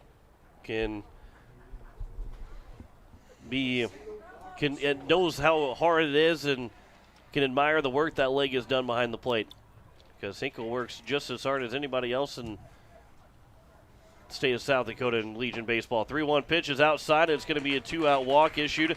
Bases are now loaded. Back-to-back walks. 3 walks in the inning from the starting pitcher Ebling. And we'll see if maybe a pitching change upcoming. We'll have a mound visit. 7th walk of the night for Ebling.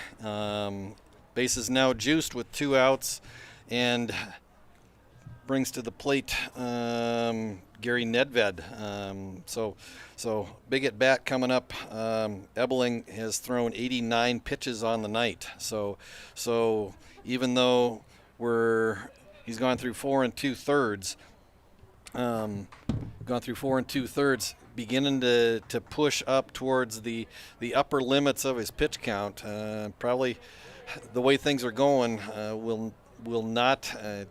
Probably will need to look at a bullpen move sometime in the 5th inning if he comes out to start the 5th. It is a bases loaded jam here with 2 away. Gary Nedved, the hitter. He's 0 for 2 so far in this game. He'll line that one over the third baseman in the left field. 1 run will come in to score. Dean will round third. He will come in to score. Nedved has made it second and third. A throw coming to second base. Nedved standing on second. It is a 2 RBI single for Nedved. 3-0 lead for Post State. Yeah, and just a rope right down the left field line and right over the top of Dylan Aids at third base, and with 2 outs, all the runners are off on contact, and Wiebe and Dean both score easily. Hinkle ends up on third, and Nedved goes in standing up for second, and Eights push this lead out to 3-0, and a base hit here from Jack Merkwan could make it 5-0. First pitch is upstairs for ball 1 to Jack Merkwan, who is 0 for 2 so far. Is struck out swinging in his first at-bat, grounded the second baseman Willis in his second at-bat. Nedved was 0 for 2 before he got that base hit to drive in 2 runs. Maybe Merkwan can do the same thing. He's 0 for 2. Here's a 1-0 pitch. Oh, that'll come in, nearly hit him. How did Merkwan get away from not getting hit by that pitch? I don't think there's any way of really knowing how he did that. I mean, Merkwan's, he's not a small guy, but he's not the biggest guy either.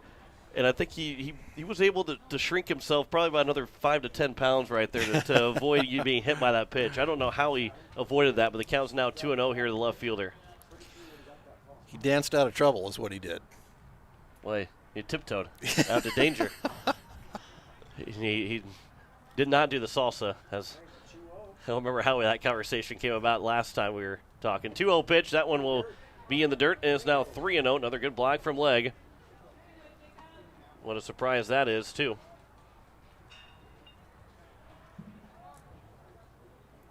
As Ebling in danger of walking. The base is loaded again. 3 walks so far in the inning. 2 of those 3 walks have come in to score. Here's the 3-0 pitch. That one is over for a strike. Taken all the way was Merquan. And it's now 3-1. Just did a quick look at Sioux Falls West's record. They are 8-3 against South Dakota opponents so far this year. So they have played some very good ball, 14-7 overall, and again 8-3 against South Dakota Class A teams. Counts 3-1 here to Merquan. Again, if you're looking for that severe weather coverage, News Director Zach Nelson is on Capital City Rock 104.5 and also on Country 95.3, as well as Facebook Live. 3-1 pitches inside. It'll be ball 4. Went off the glove of leg, but nowhere close for Hinkle to come in to score, and the bases are now loaded, and that will bring out Coach Dubanowski to make the change here with the bases loaded and 2 away in the top of the 5th inning. We step aside for a minute, come back. You're listening to Post State Baseball here on a KCCR and on YouTube at KCCR Sports. Wondering what to do with that pitted and rutted drive? B&B Equipment will get you covered. Wanting to put something down the ground? B&B Equipment will put a hole in your project. Need to even up that property? B&B Equipment can fill that need.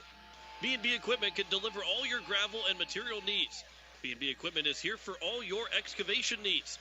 Contact B&B Equipment, 224-6727. A contractor here for you. That's B&B Equipment, 224-6727. Innovation. It's right here. Avera St. Mary's Hospital keeps care local for you and your family, offering comprehensive care that has earned 4 out of 5 stars by the Centers for Medicare and Medicaid Services in hospital performance and safety. Avera St. Mary's world-class care is further supported by advanced technology, 2-way video e-consults, 3D mammography, and a state-of-the-art birthing center, so you and your family don't have to go anywhere else, because innovation lives right here in Pierre. Learn more at avera.org/news.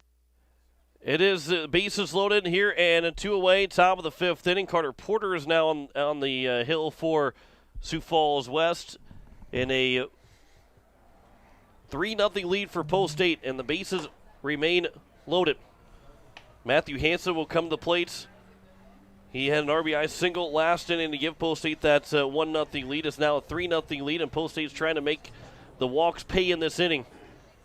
Carter Porter will try and stall this inning out.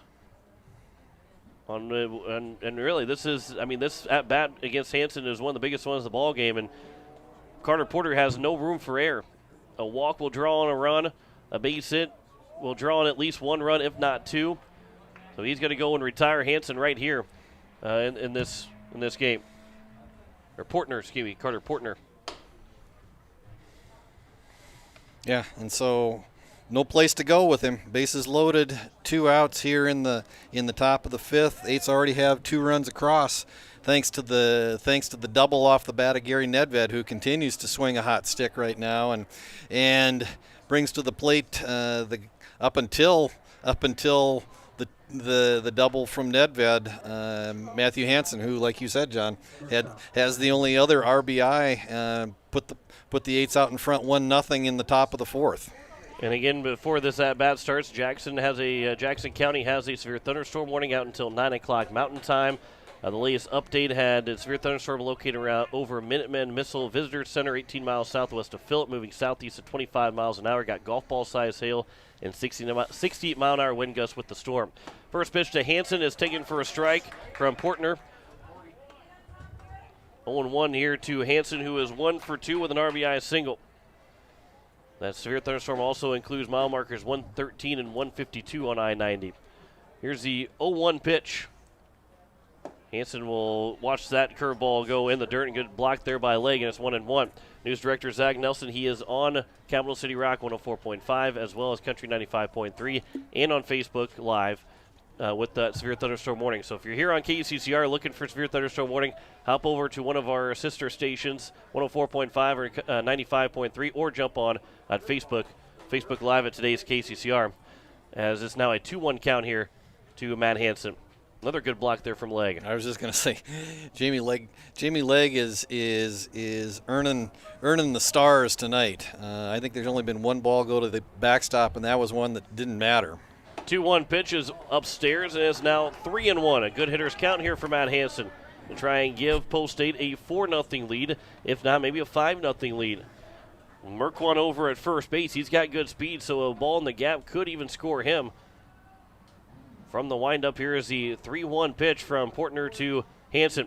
Hansen will line this one to left field. It's going to drop in front for a base hit. Nedved's going to try and score. The throw coming to the plate. Throw towards the home plate, and it will be a tag out. Nedved is tagged out to end the top of the fifth inning. But another run comes in to score on the RBI single for Matt Hansen. And it is a now 4-0 lead for Post State after the top of the fifth. You're listening to Post State Baseball here on KCCR and on YouTube at KCCR Sports. Business are important to you, and you need quality furnace and air conditioning products and service. With a combined 50-plus years of experience, AirTech Heating and Cooling provides you with just that service. Call 945-0160 for sales, service, and installation of furnaces, air conditioning, and heat pumps. AirTech Heating and Cooling features the American Standard products. Sales, installation, and service. You want the best, and that's what you'll find at AirTech Heating and Cooling in Pierre. Most of us already know that Gales Gas of Pierre is the place to call for propane. They offer an automatic fill plan so you never have to worry about running out of propane. They accept debit and credit payments or a budget payment plan to spread out the cost throughout the year so you never have surprises when you get your bill. For delivery, convenience, and great customer service, call Gales Gas at 224-5518. That's Gales Gas at 224-5518. As we head to the bottom of the fifth inning, Post State has a now 4-0 lead over Sioux Falls West. A 3-run top of the fifth inning. 3 runs on 3 hits, no errors, 2 men left on base in that top of the fifth has given Post State a little bit of some breathing room. And with Isaac Pollock on the mound, you're hoping with the way that Pollock has thrown so far this season, you're feeling, you don't want to get ahead of yourself, but you're feeling that might be enough to win this ball game. We'll give you the line for Jacob Ebeling on the night for Sioux Falls West. He goes 4 2/3 innings, allows 4 hits, 4 runs, all of them earned, 8 walks, 2 strikeouts on the night for Ebeling, 96 pitches, just 36 of them. Well, I guess I have to go back because I think actually it was about 40 for strikes. Because for whatever reason, the first 6 pitches of the night were not credited to him. So 96 pitches on the night, 40 for strikes to the 25 batters that he faced. So tiptoed around danger different times tonight was Ebeling, but able to get out of there with just the 4 runs allowed. And now the Eights hand the ball to Isaac Pollock to try to get the last 9 outs of this game. It is Matt Winterton, Mitch Willis, and Jamie Legg to be the first 3 hitters here in the bottom of the fifth inning. Here's the first pitch to Winterton. That is outside for ball 1. Sioux Falls East, they just beat Blue Springs, Missouri to finish their pool 4-0, so they have clinched a spot into tomorrow's quarterfinal. That is taken for a strike and is now 1-1. I was trying to find, maybe if I can find that sheet and tell you where they're going to be playing at, but might take a little bit more work than I am willing to give. 1-1 pitch is outside, and it's now 2-1. Winterton 1 for 1 so far with a base hit. The only hit so far for West. 2-1 pitch. Outside now 3-1. What Isaac Pollock does well is he really mixes speeds well. I mean, that was a curveball followed up with a nice fastball on the outside corner. 3-1 pitch, swing and a miss, and it's now 3-2. Pollock with 2 walks so far, 1 in the third, 1 in the fourth. He had a 1-2-3 inning in the first, had the base hit with 2 outs to Winterton in the bottom of the second. And a walk in the third, walk in the fourth. Those have been the 3 base runners so far for Sioux Falls West, and there's the ball forward. Leadoff man is aboard to open up the bottom of the fifth inning.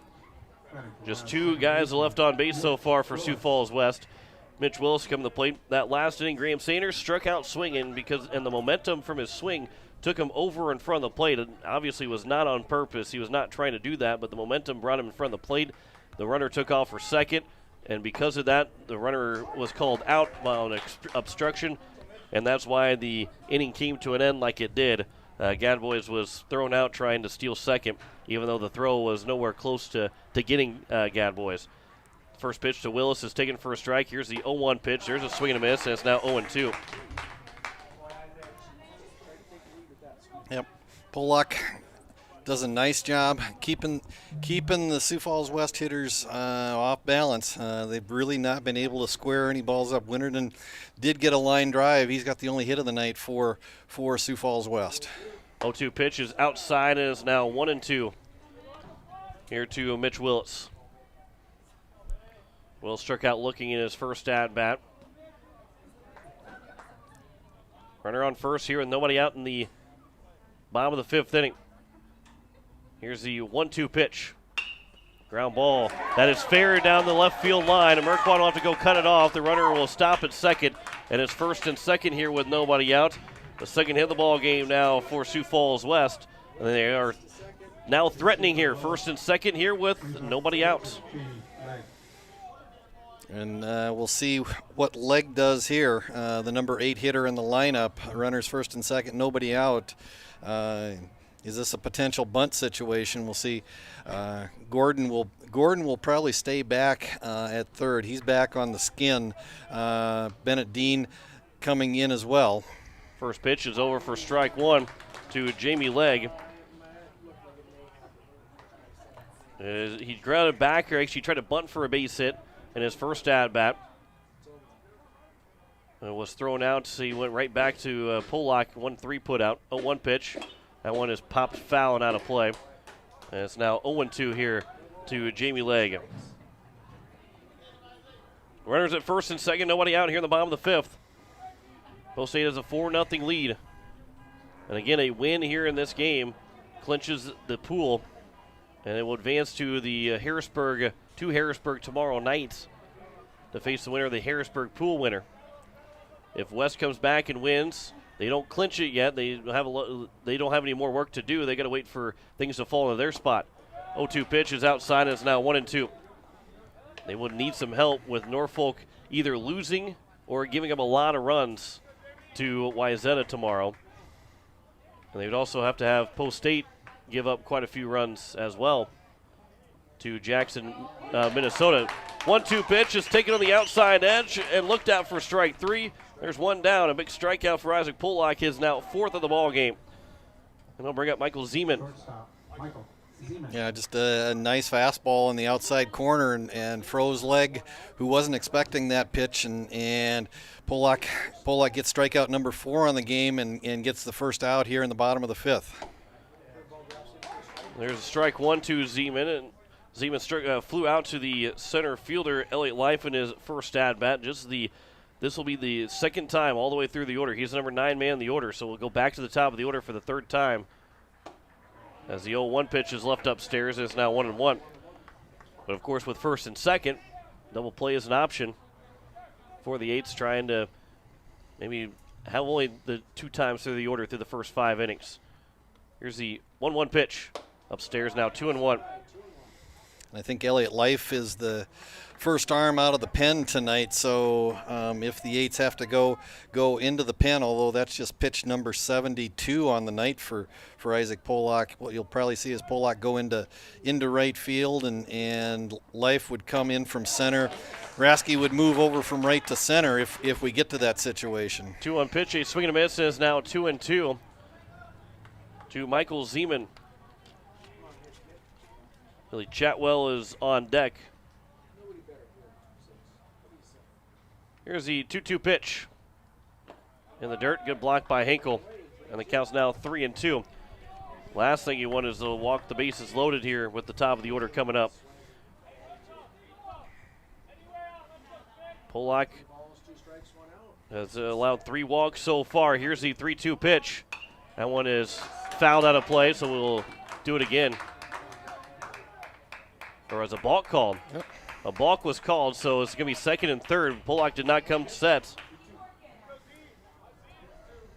So we will do that 3-2 pitch again, but a balk called on Pollock makes it second and third here. Now that base is open, here's the 3-2 pitch. Swing and a miss, and Zeman will go down on strikes. And there's now 2 outs. And it'll bring up Billy Chatwell. Now, the balk, you can try and make that balk not hurt, but it puts you in a tough spot. And a big strikeout there from Pollock, back-to-back strikeouts. And to bring up Billy Chatwell here, who's 0 for 1. Yeah, with 2 outs now, the runners are off at the crack of the bat, so a base hit probably scores 2. First pitch to Chatwell. There's a fly ball out to right field. McGuire Rasky moving over. He's trying to find it. He will make the catch, and Post State will dance out of danger in the bottom of the 5th inning. No run score, 1 hit, no errors, 2 men left on base. They move around to balk as well. Top of the 6th inning. Post State has a 4-0 lead over Sioux Falls West. You're listening to Post State Baseball here on KCCR and on YouTube at KCCR Sports. No one likes to have electrical problems, but when they happen, call Todd's Electric at 223-2518. With over 28 years of experience, Todd's Electric can handle any type of electrical problem, whether it's residential, commercial, or agricultural. Their knowledgeable staff knows and understands the importance of your home, business, or ag facility and are prepared to help. Call Todd's Electric at 223-2518. That's 223-2518. Todd's Electric, serving the Pierre and Fort Pierre areas. The line to power. When something just isn't right, it's natural to talk about it. If you had a toothache, you'd tell someone. If you found out you had diabetes, you'd learn to take care of it. But when you're feeling stressed, sad, or worried, you're less likely to tell someone. Why do we treat physical and mental health so differently? There is no difference. We all need someone to talk to, and there's nothing shameful about wanting to be healthy for you. When you just need someone to talk to, contact Rising Hope Counseling at 494-1500 or risinghope605.com. Rising Hope Counseling, offering hope, healing, and change. Rising Hope Counseling, because if you have hope, you have everything. Top of the 6th inning, Post State has a 4-0 lead over Sioux Falls West. Elliott Life, Jaden Wiebe, and McGuire Rasky top 9-1-2 here for the Eights, trying to extend their lead some more here on West. John McClure alongside of Greg Deem as we are closing in on the 10 o'clock hour. And the way it looks right now, Greg, and there's still 6 outs left to get, which will be 6 big outs, but Post State is closing in on being clinching a spot to go play to the Harrisburg winner tomorrow night at 6 o'clock. First pitch is over for strike 1 to open up the top of the 6th inning to Elliott Life, the number 9 hitter. Yeah, I don't want to get ahead of ourselves, but the Eights are in a good position right now, and Isaac Pollock continues to pitch well so far for the green and black. A 1 pitch is missed, and it's now 1-1. We will see what happens with Elliott Life here if he doesn't get on base. I'd like to see him get on base, but if he doesn't, if he goes to the bullpen to kind of warm up a little bit, potentially coming in that 6th inning. 1-1 pitch is upstairs, and it's now 2-1. They were able to get out of that danger in the bottom of the 5th inning. They had a balk was called on Pollock, made it 2nd and 3rd, but he got a strikeout and then a fly out to get out of that inning without allowing a run to come across to score. The next pitch, Life will get on base, up to center field for a base hit. He is now 1 for 3 in the ball game. Or excuse me, 1 for 2 in the ball game, and there's a runner on first to open up the top of the 6th inning. The Eights get the leadoff man on again for the 5th time in 6 innings. And the first time that they've done that using the base hit. It had been a walk every other time in this ball game with a leadoff man. Here's Jaden Wiebe, the leadoff man in the order, who is 0 for 2. Been on base twice, a fielder's choice and a walk. Now, as we are getting closer, we will say this, too, that if Post State does play tomorrow night, they have to win to continue to play. If they do win that game tomorrow night, we will be back at 11 o'clock Monday for the semifinals at Augustana. If they lose, then they are out of the tournament. And of course, you can listen to however many games we continue to play here at the Dakota Classic on KCCR. KCCRradio.com, and on YouTube at KCCR Sports, as it's now 2-0, except for tomorrow morning where it'll be on Capital City Rock and CapitalCityRock.com for that 9:30 first pitch. Moving over to the home of the Hawaii Capitals tomorrow morning. Here's the 2-0 pitch. Wiebe will take strike 1, try to check his swing. I think it was going to be a called strike anyway, and it's now 2-1. And one of the Hawaii Capitals on first base, Elliott Life. Another Hawaii Capital, Isaac Pollock's got himself a 5-inning shutout so far. That pitch is in the dirt, and it's now 3-1, and Jamie Legg again just continues to block up everything. He's the hardest working man on this baseball field right now. And that to have a catcher like that, and Post State knows it for not even for the last just 3 or 4 years. It's gone back for several years. 3-1 pitch is missed. I guess that was a 2-1 pitch. Is now a 3-1 count. But you go back to Spencer Saringer, who continues to light it up in the Northwoods League. I think the Twitter account said that they're now a Spencer Saringer fan account instead of actually tweeting about the team. They're just going to tweet about Spencer Saringer. So Post State knows. I mean, they don't know how it's like to not have a good catcher on their team. We've been seeing that for the last several years. 3-2 pitch. Runner takes off. Wiebe goes the other way. Base hit. Elliott Life slides in to second base, so he's on at second. Life's now going to get back to second base. I don't know if he thought the ball was caught or what might have been the reasoning for him to try to get back to first, and maybe the shortstop and second baseman and Zeman and Willis for trying to juke him into saying, oh, the ball was caught, you got to go back. And so it's first and second, but thankfully Coach White over at first base. Right fielder. That was probably a familiar voice telling Elliott Life stay on second base. And that's going to be how we're going to leave that. Him yelling to make sure he stayed at second base. It's McGuire asking now with first and second and nobody out. First pitch is over for strike one on the outside edge. Yeah, and a big at bat here. You typically don't see McGuire Rasky in a bunting situation, but maybe right here, maybe you do. Maybe you do pull out the bunt right here. Try to get the runners into scoring position for your 3 and 4 hitters. Here's the 0-1 pitch. That one's fouled back, and it's now 0-2 here to McGuire Rasky. He is 1 for 2 in the ball game. Singled back in the top of the fifth. Was hit by a pitch in the third and grounded out to the second baseman in his first at bat, way back at the top of the first inning. Rolling up to 10 o'clock here on this Saturday evening. That severe thunderstorm warning for Jackson has been allowed to expire.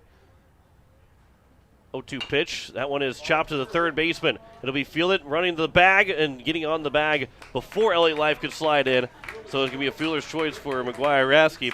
Life is retired on a 5 unassisted, and it's now still first and second here with one down. Yeah. Two hopper over to Aids at third base and had a choice. I mean, wasn't hit hard enough where he could really start a 5-4-3 double play, long throw across the diamond, and the speedy Rasky was going to make that a close play, so chose to just try to beat Life to third base, and even that was close. First pitch, that one will actually get to the backstop. It bounced right in front of leg, unable to make the stop that time, and it's now second and third. Boy, that's a rarity, and that might have. And I would even say I couldn't see the ball hit the dirt, but I would say that's on the dirt, not on leg, at all. I think that had hit something and bounced as high as it did, as well as he's been playing tonight. But there's runners at second and third. One out here in the top of the sixth inning. Count is 1-0 here to Andy Gordon, who's looking for his first hit in this ball game. There's a swing and a miss by Gordon. It's now 1-1. Interesting scenario defensively for Sioux Falls West. The infield is in except for the shortstop in Zeman. He's still playing back near the grass. The other three infielders are playing in to try and keep Wiebe from trying to score. Here's the 1-1 pitch. Gordon will take it. It will get away. Weeby's going to try and come in to score. The throw coming in, and Wiebe will slide in safely head first. And it's now a 5-0 lead for Post State. And again, just another hustle run from Jaden Wiebe. Read the play correctly. The ball got away from Leg, and after going all night long, Jamie Leg just maybe getting a little tired back there. I mean, he's worked awful hard behind the plate tonight, and here in the last 4 or 5 pitches, 2 balls have gotten past him and allowed not only Wiebe to move up to third, but allowed him to score on this last wild pitch. So now the shortstop Zeman is in as the 2-1 pitch is another pitch in the dirt and another block for Leg. And the count is 3-1. But he had the infield all the way in, even Zeman now as well. With a runner at third base and one down here in the top of the 6th inning. Post State has a 5-0 lead. It is an 8-run rule after 5 now instead of a normal 10-run rule. 3-1 pitch is a swing and a miss by Gordon. It's now 3-2. However, Post State would have to score 3 more times in this inning to even put that in a chance for effect. But that is one that, well, Post State didn't even take advantage of that yesterday when they won 19-5. We played all 7 innings against Wayzata. Here's the 3-2 pitch, and it is low, and it's a 1-out walk issued to Gordon. Second time he's been walked, and they'll bring up now Bennett Dean with runners at the corners and 1 down. For Sioux Falls West, they don't have a whole lot of pitching left. They've had a lot of guys been used in this tournament. A couple of the guys that are unavailable for the rest of the tournament here from pitching earlier in the week. So this might be Portner's game to just continue to try and close out. Although Barron potentially could come back in this game. He threw 65 in that first game win, so he's available to come back, but that would also be his final appearance of the tournament as well. As the count is 1-0 here to Dean, that missed outside. Infield back in the middle. Aids even with the bag at third. Wintered and holding the runner on it at first. There one was a chopper back to the plate. Rasky is tagged down. He was off with contact, and is now first and second here with 2 away. And I believe maybe Rasky was going to go with contact no matter what, but he committed to come home, and the play was made, so it's now runners at first and second here with 2 away. And actually, might have actually been a break because of the fact that if Portner fields that ball, wheels and throws to second, that's potentially a double play ball and gets West out of the inning. First and second here with 2 away. Kane Hinkle first pitch is upstairs for ball 1. Hinkle is 1 for 1. He's walked twice. He singled back at the top of the second and walked the last 2 innings. He came around to score both times that he was walked. A 5-0 lead here for Post State. 2 outs here at the top of the 6th inning. 1-0 pitch. And Hinkle will pop it foul and it'll get out of play. And it's now 1-1.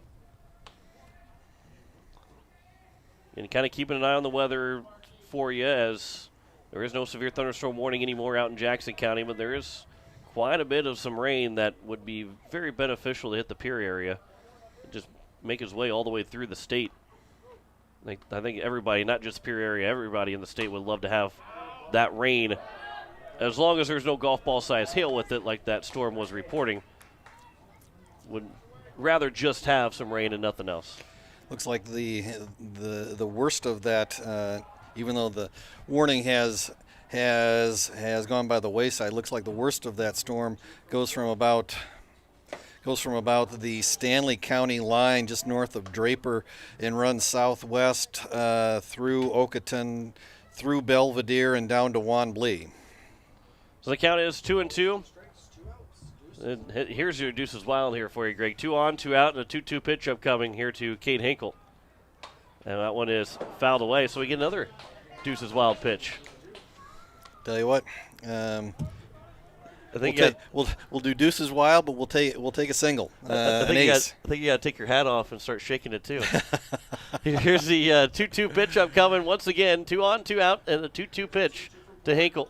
Swing and a miss. And Hinkle goes down on strikes. That will retire the side. Another run comes in to score for Post State as they now lead at 5-0 over Sioux Falls West as we head to the bottom of the 6th inning. You're listening to Post State Baseball here on KCCR and on YouTube at KCCR Sports. Hey, it's Julia from Milwaukee Federal Credit Union, letting you know that our recreational special is back again, with terms up to 10 years, no payments for 90 days, and rates as low as 2.4% APR. Apply online or stop in at 221 East Pleasant Drive in Pierre and let Jameson or I get you started. People helping people.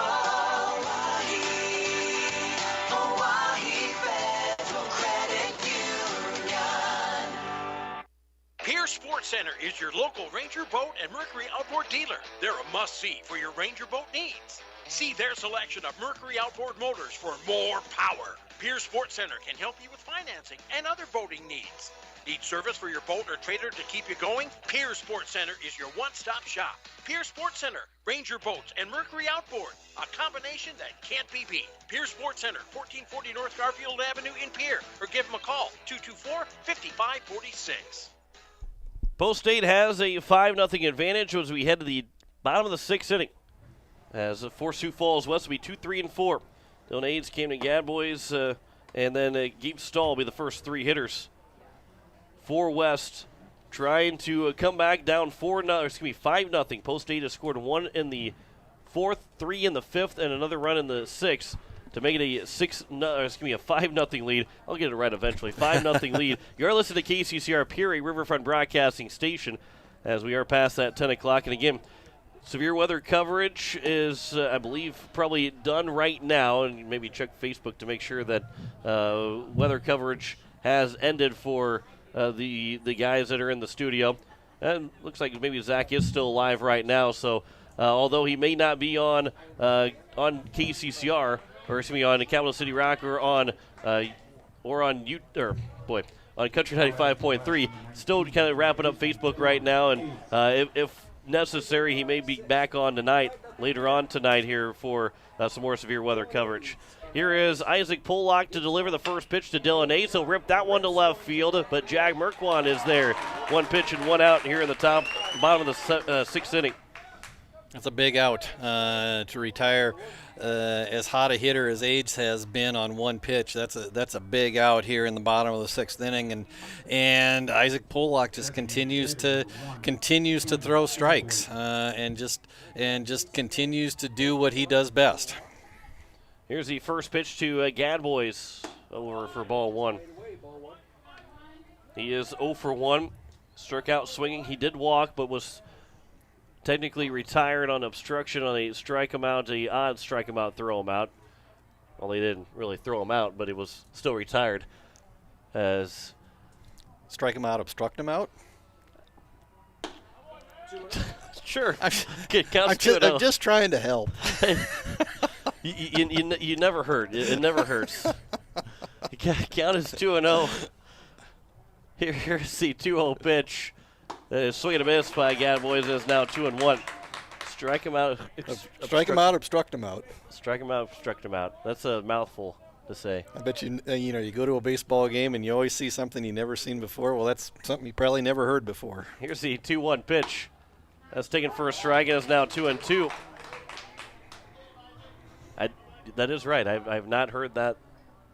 Not heard that before at all. So, something new every time you're at the ballpark, whether it's seeing or hearing. Here's the 2-2 pitch. Swing and a pop-up. Matt Hansen will call for it, and he will make the catch just on the first step in the outfield grass, and that was hit a mile high. And there's 2 down now here in the bottom of the 6th inning. It'll bring up the number 4 hitter, Gabe Stahl. And Isaac Pollock just, again, rolling right along. He doesn't overpower you, but again, he just lives right around the plate, changes your eye level. Everything is moving. He's got a nice fastball. He's got a nice fastball working tonight. And the thing about Pollock that you notice is he never gets too high or too low. I mean, he's always kind of has the same expression, whether it's a strike, whether it's a ball, an out, a hit. He's just right there for you. Quick 2-0 count here to Stahl. 2-0 pitch is over for a strike, and it's now 2-1 to Stahl, who is 0 for 2. He flew out to Merkwan in the 2nd, popped out in foul territory to Hinkle in the 4th. Here is the 2-1 pitch from Pollock to Stahl. There's a ground ball to Hansen over at short, takes a high hop and goes into center field for a base hit. No chance for Hansen. He had to not even start to get down on a crouch, and it popped over his head. Hansen is not short at all. That one popped about 8 feet in the air, and it's going to be a seeing eye single. I don't know if you can call it a seeing eye single, a seeing hop single. Well, it was the same hit the same spot that Post 8 took advantage of earlier in the game, just where it hit the lip right where the grass and the skin meet, and that ball for Post 8 hopped right over the top of Zeman's glove at shortstop, and that one was a ball a 2-hopper that Matt Hansen was just getting ready to field, and all of a sudden it hit the lip and just went right over the top of his head into center field. There's the 0-1 pitch, the 1-0 pitch is outside, and it's now quickly 2-0 here to Graham Sanders. Pollock goes behind the mound, takes a deep breath. 2 2-0 count here to the left fielder Sanders, who is 0 for 2. 2-1 pitch. That's for a strike, and it's now 2-1.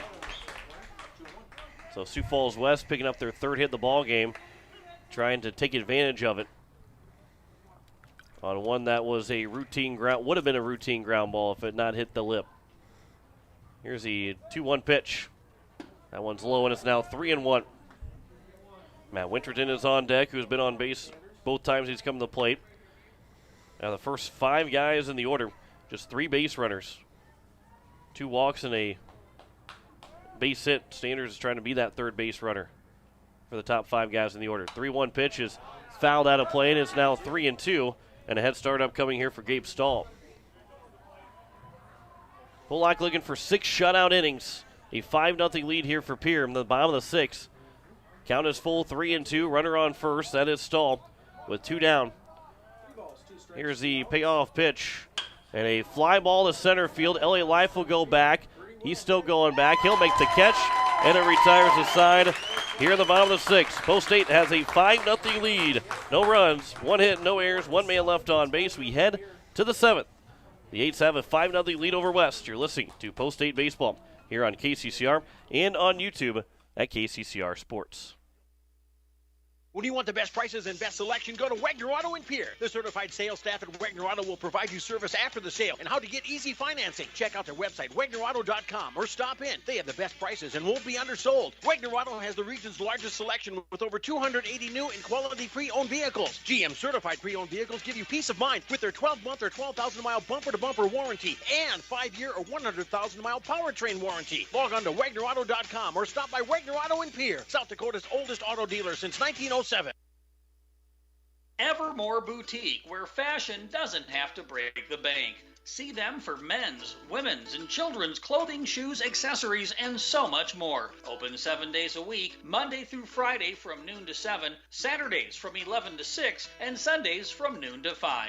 Visit Evermore Boutique, located at 104 South Pierre Street in Pierre, or give them a call today, 605-494-0194. That's Evermore Boutique in Pierre. As we welcome back to Sioux Falls at Harmon Park, Post State Post State has a 5-0 lead. John Winkler alongside Greg Dean as we can pass along a score update with Milwaukee and Brooklyn and going into overtime. Greg had a task to try and figure out how many points Kevin Durant has, and I told him he had 10 seconds left, and he failed to figure out how many points he had. He knows what his percentages are on the field, but he doesn't know how many points that Kevin Durant has. Gary Nedved will lead things off. I'll keep letting you try and find out. First pitch to Nedved is taken for ball 1. It's got you.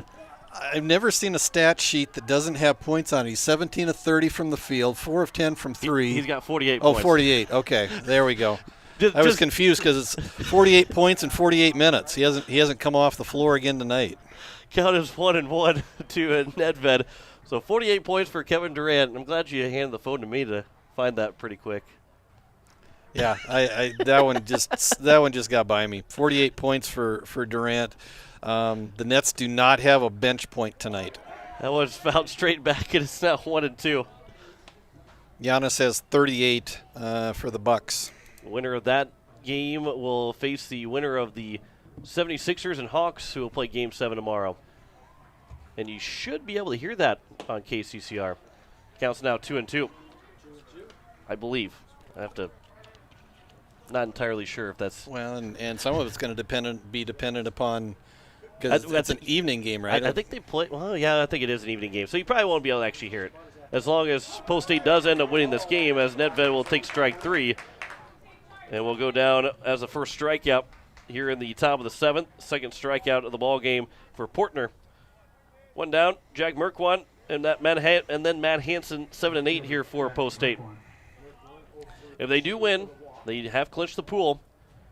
If they end up falling here after having a 5-0 lead, going at least a 5-0 lead going to the bottom of the 7th, they will need some help. They'll need Norfolk to win tomorrow. And obviously Post State will have to win their game, but they need Norfolk to win tomorrow as well. But it also has to be a very high-scoring game, like a 20-19 type win for Norfolk to advance into the into the quarterfinal matchup as it counts now 0-2 to Jag Merquan, because at the very least, Post State will have given up 6 runs in this ball game if they don't win this game. So then they'd have to get probably a shutout against Jackson, Minnesota, as the 0-2 pitch is inside. It's now 1-2. A lot of things change if Post State doesn't win this game, but if they do win, we do know who the pool winner is. And it will be the Eights, and we will be in Harrisburg tomorrow night for a game. 2-1, 1-2 pitch. So it was a 2-1 pitch, and it's now 2-2. We have been pretty far off on a lot of these counts. Well, we've been on the air for going on 6 hours now, so you can give us a little bit of leniency. 2-2 pitch. Merquan does offer at it. It was a pitch in the dirt. He's tagged out, and there's now 2 down. 3 straight strikeouts dating back to last inning for Portner. And I'll bring up now Matthew Hansen. I appreciate you giving me an excuse to use to allow me to mess up.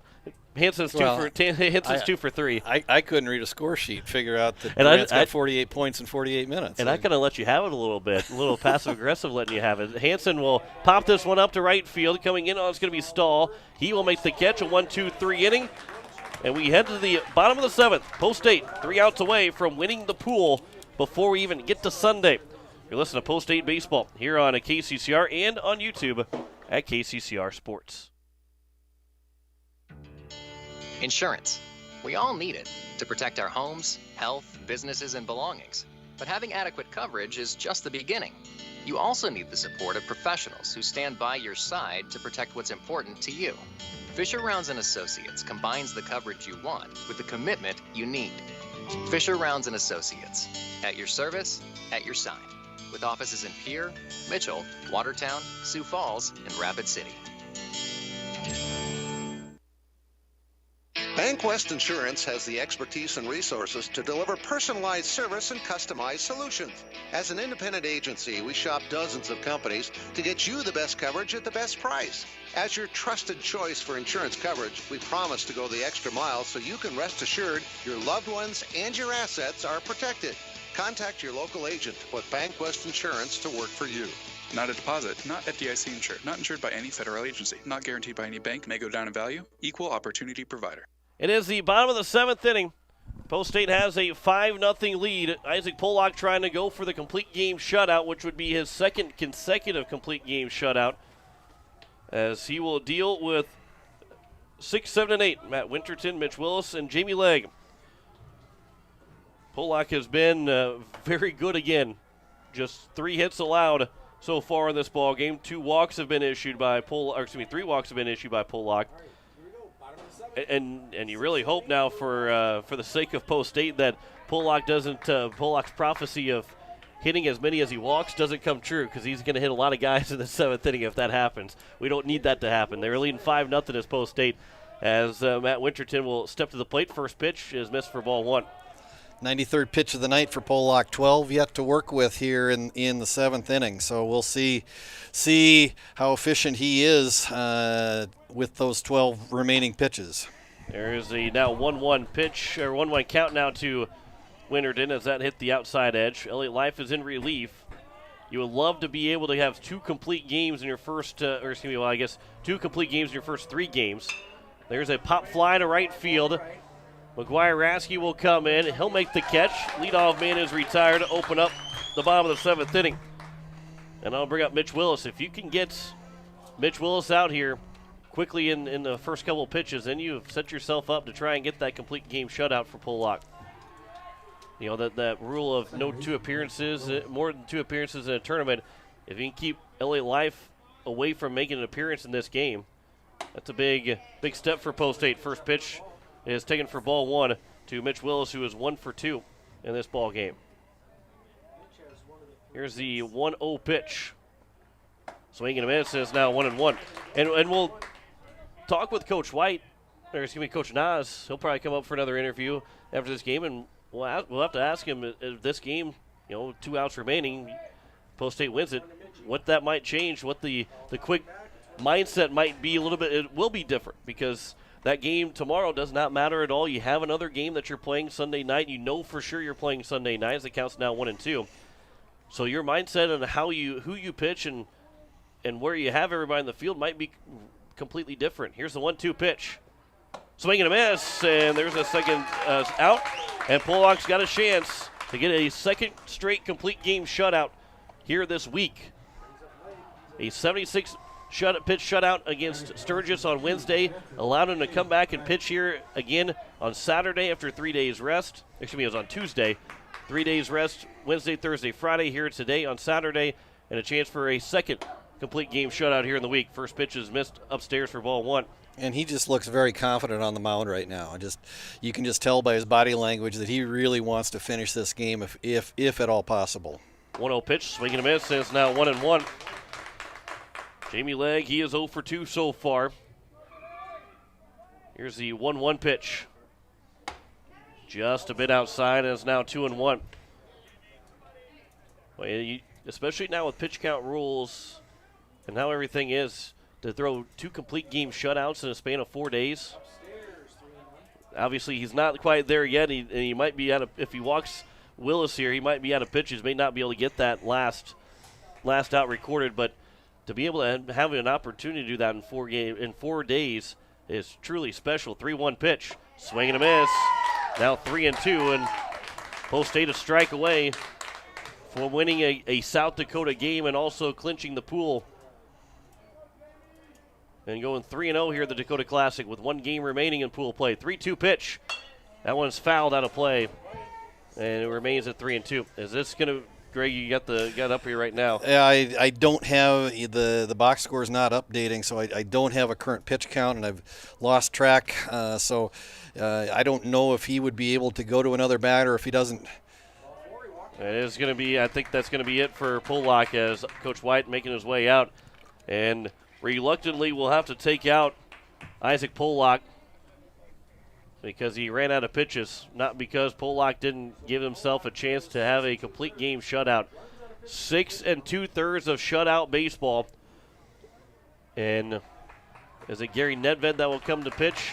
Looks like Nedved will be the man on the mound to try and get that final out here in the ball game. We step aside for a minute, tell you the changes.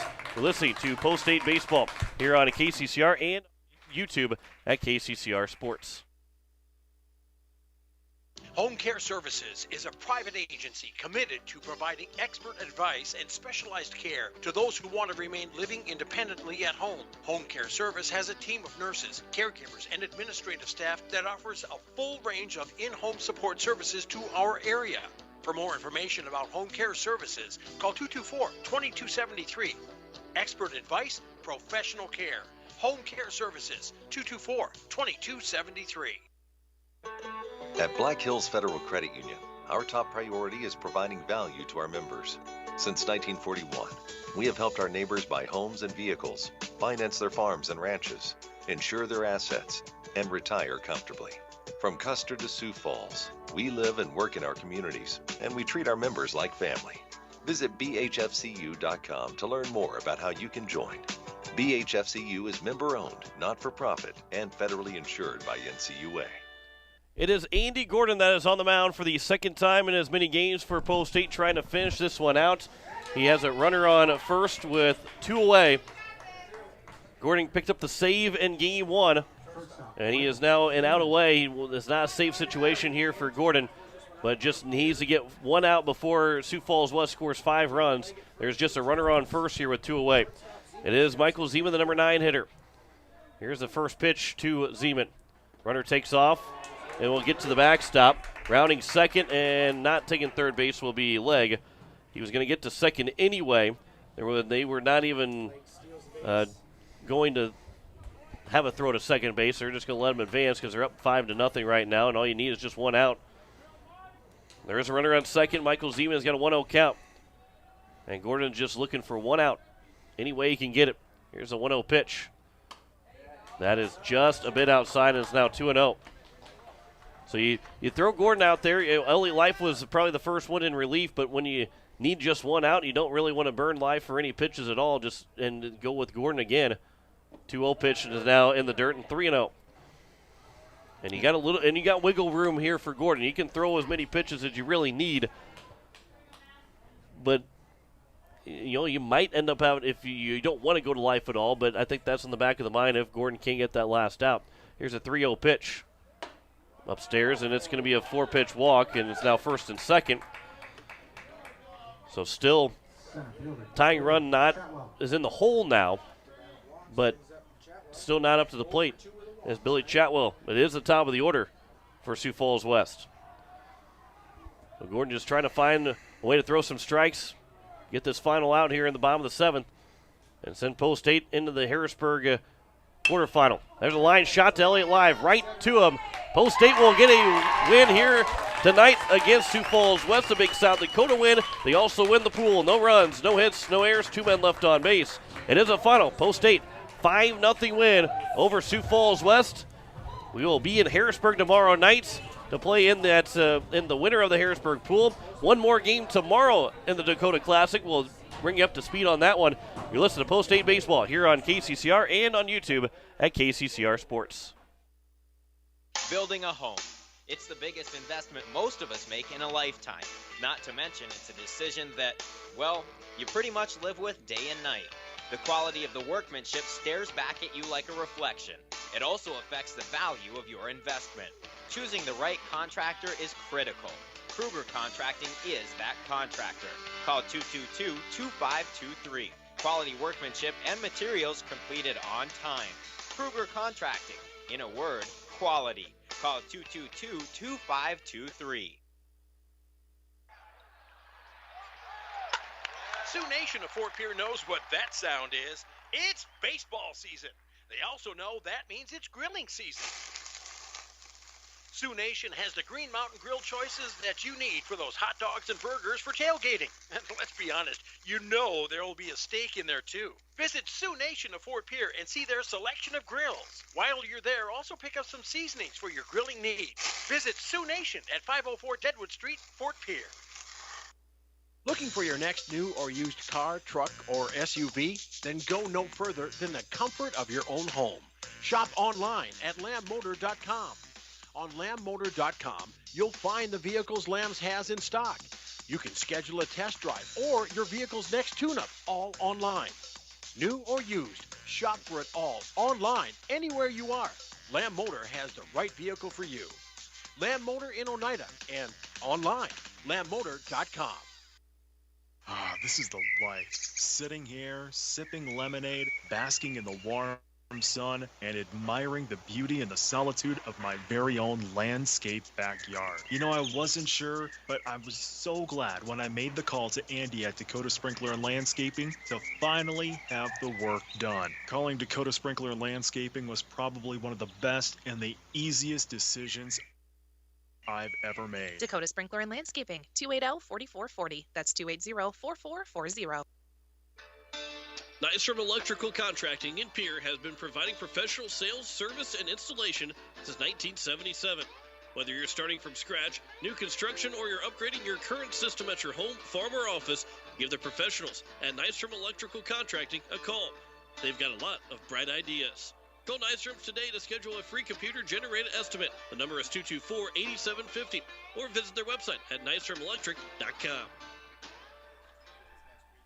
As we welcome you back here to Harmon Park, it is a win for Post State, a 5-0 win for Post State, as they are now 3-0 in the Harmon Park, Harmon 1 here in the Harmon pool, Sioux Falls West pool. They've won the pool now and will be playing Sunday night, tomorrow night, against the winner of the Harrisburg pool, which Shakopee, Minnesota had the driver's seat in that one, so that might be the team that you face.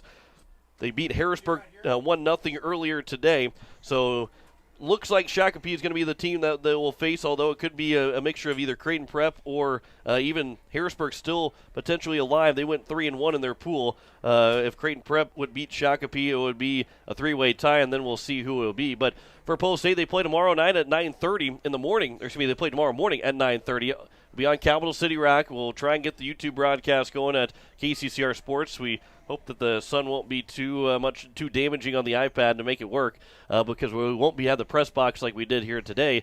But Greg, two big wins here for Post State. Two very big wins. This one was much needed for Post State to continue to help with their South Dakota seed points. but to get a doubleheader sweep of Norfolk and then winning against here Sioux Falls West. Two big wins the confidence is going to continue to roll here for Post State. And they just continue to find ways to win. I mean, and guys up and down the order stepping up and doing good things for Post State. We talked about Jack Merkwan having a good weekend so far. Gary Nedved really coming to play this weekend. That big 2-out double, or the big 2-run double in the 5th inning that gave Post State a little breathing room and stretched the lead out to 3-0 at the time. And Matt Hansen having a good night tonight with a pair of hits. And so, but a lot of tonight really just falls back on Isaac Pollock. And again, 6 2/3 shutout innings, just one batter away from throwing another complete game. And we have to go back not just to the Sturgis game, but to the game before that. And he's rolling on at least 13 2/3 consecutive shutout innings, probably more than that. Like I said, I haven't had a chance to go back and look at his start prior to that, but just doing some really good things. And I tell you what, if you're Brian White and Nathan Oz right now, you got to be just smiling from ear to ear because everybody in this lineup is contributing right now, and that's really what you're looking for. Yeah, Post State they picked up just 7 hits in this game, but had 21 last night in the win against Wayzata, and then another 7, and they win both games. They picked up. Let's see, it was going to be 9 hits in game 1 against Norfolk. Actually, let me try and get the Pierre, what Pierre had in that game. They finished with 9 hits in that game against Norfolk, and another 7 hits here. They scored 5 runs. They took advantage of those hits in that 3 runs on 3 hits in that 5th inning, which really was a difference maker. And at this point, any lead you give Isaac Pollock is a big lead, because he just is just a workhorse that I don't even think he realizes how good he has been. Just because he said, I'm just doing my job. They want me to go out there and throw, and I'm just throwing. I mean, that's just the type of person Isaac Pollock is. He will go to work for you. He'll go to battle for you. And he has done much more than I think Coach Nas and Coach White have ever expected from him, because it's hard to expect that from any player. Even if you're going to get drafted in Major League Baseball, you still can't expect to pitch as well as Isaac Pollock has been pitching. Yeah, he's just been rolling out and throwing zeros on the board, and that's just all you can expect and all you want from a starting pitcher. And as a coaching staff, you just want your starting pitcher to put your team in a position to win ball games. You don't have to overpower, and you just go out and you throw strikes. And tonight, 4 walks, a little uncharacteristic. Had 4 walks for the season coming into tonight over 19 innings. So 4 walks on the night, a little uncharacteristic for Pollock, but what was not uncharacteristic, all zeros on the scoreboard. And Post State now, again, they will play the winner of the Harrisburg Pool. That will be coming up tomorrow night. 6 o'clock will be that game. But first, it is 9:30 tomorrow morning against Jackson, Minnesota. To finish out the pool, and I'm sure Coach White and Coach Niles are probably thinking, well, if there's any way that we could just not play that game since we've already won the pool, that would be fantastic. Give our guys a chance to sleep in a little bit more. But we will be back here bright and early, 9:30 for that first pitch. We're less than 11 hours from first pitch right now tomorrow morning between Pierre and Jackson, Minnesota. But Pierre has won the pool. They're 3-0. They will face the winner of the Harrisburg Pool. So tomorrow it will be 2 games for you, but on 2 different stations. Capital City Rock tomorrow morning at 9:30. Make sure you tell everybody, even if you think that they know that it is going to be at 9:30 or it's going to be on Capital City Rock, still let them know. Tell everybody that it is on Capital City Rock, on CapitalCityRock.com, and you can watch on YouTube still at KCCR Sports. And then first pitch at 6 o'clock tomorrow night will be back on KCCR and on YouTube at KCCR Sports. So those are 2 different stations for those 2 games. Tomorrow morning at 9:30 on Capital City Rock, 6 o'clock tomorrow night on KCCR. And if Post State does win that game, then they'll play Monday at 11 o'clock for a chance to go to the championship. They'd be in the semifinals of the Dakota Classic. So that would draw us another day here in Sioux Falls, but a chance for Post State to rack up some hardware here. They've been playing very well as of late and looking for that chance to win this Dakota Classic. They've already won the pool, one step closer to winning the Dakota Classic. So, Greg, final thoughts here on the game? Big win. Yeah. Big win. Can't say anything more. Happy for the boys. Happy for the coaching staff. Live to play another day, and we'll see how things turn out. At the very least, Post State has made it to the final 8 in this 40-team tournament. I mean, that's a statement in and of itself. So Post State will play tomorrow morning at 9:30 at Capital City Rock and on YouTube at KCCR Sports. And at 6 o'clock tomorrow night on KCCR, as that will wrap things up. Final scores once again: Post State wins at 6-4 against Norfolk, and then a 5-0 win over Pierre. As Greg Dean to my right, I'm John Winkler. Back on the air at 9:10 tomorrow morning, but for Post State taking on Jackson, Minnesota. As you've been listening to Post State Baseball here on KCCR. Listening to Post State Baseball on KCCR and on YouTube at KCCR Sports. Post State Baseball is brought to you by Evermore Boutique, Wagner Auto, Owyhee Federal Credit Union, Service Master, Rising Hope Counseling, Todd's Electric, Pierre Sports Center, AirTech, Gales Gas, Avera, Bank West, B&B Equipment, Overhead Door Company, Gateway Ford, Lincoln, and Toyota, Farting Electric, Olson Plumbing, Agtegra, All Around Graphics, First Dakota National Bank, Comtech, Shane's Pharmacy, Black Hills Federal Credit Union, Midwest Cooperative, South Dakota Weed and Pest, Nystrom Electric, Dakota Sprinkler, Lamb Motor, Kathy Sunshine Properties, Sioux Nation, Kruger Contracting, Home Care Services, and Fisher Rounds. Join us all season long for Post State Baseball on KCCR and on YouTube at KCCR Sports.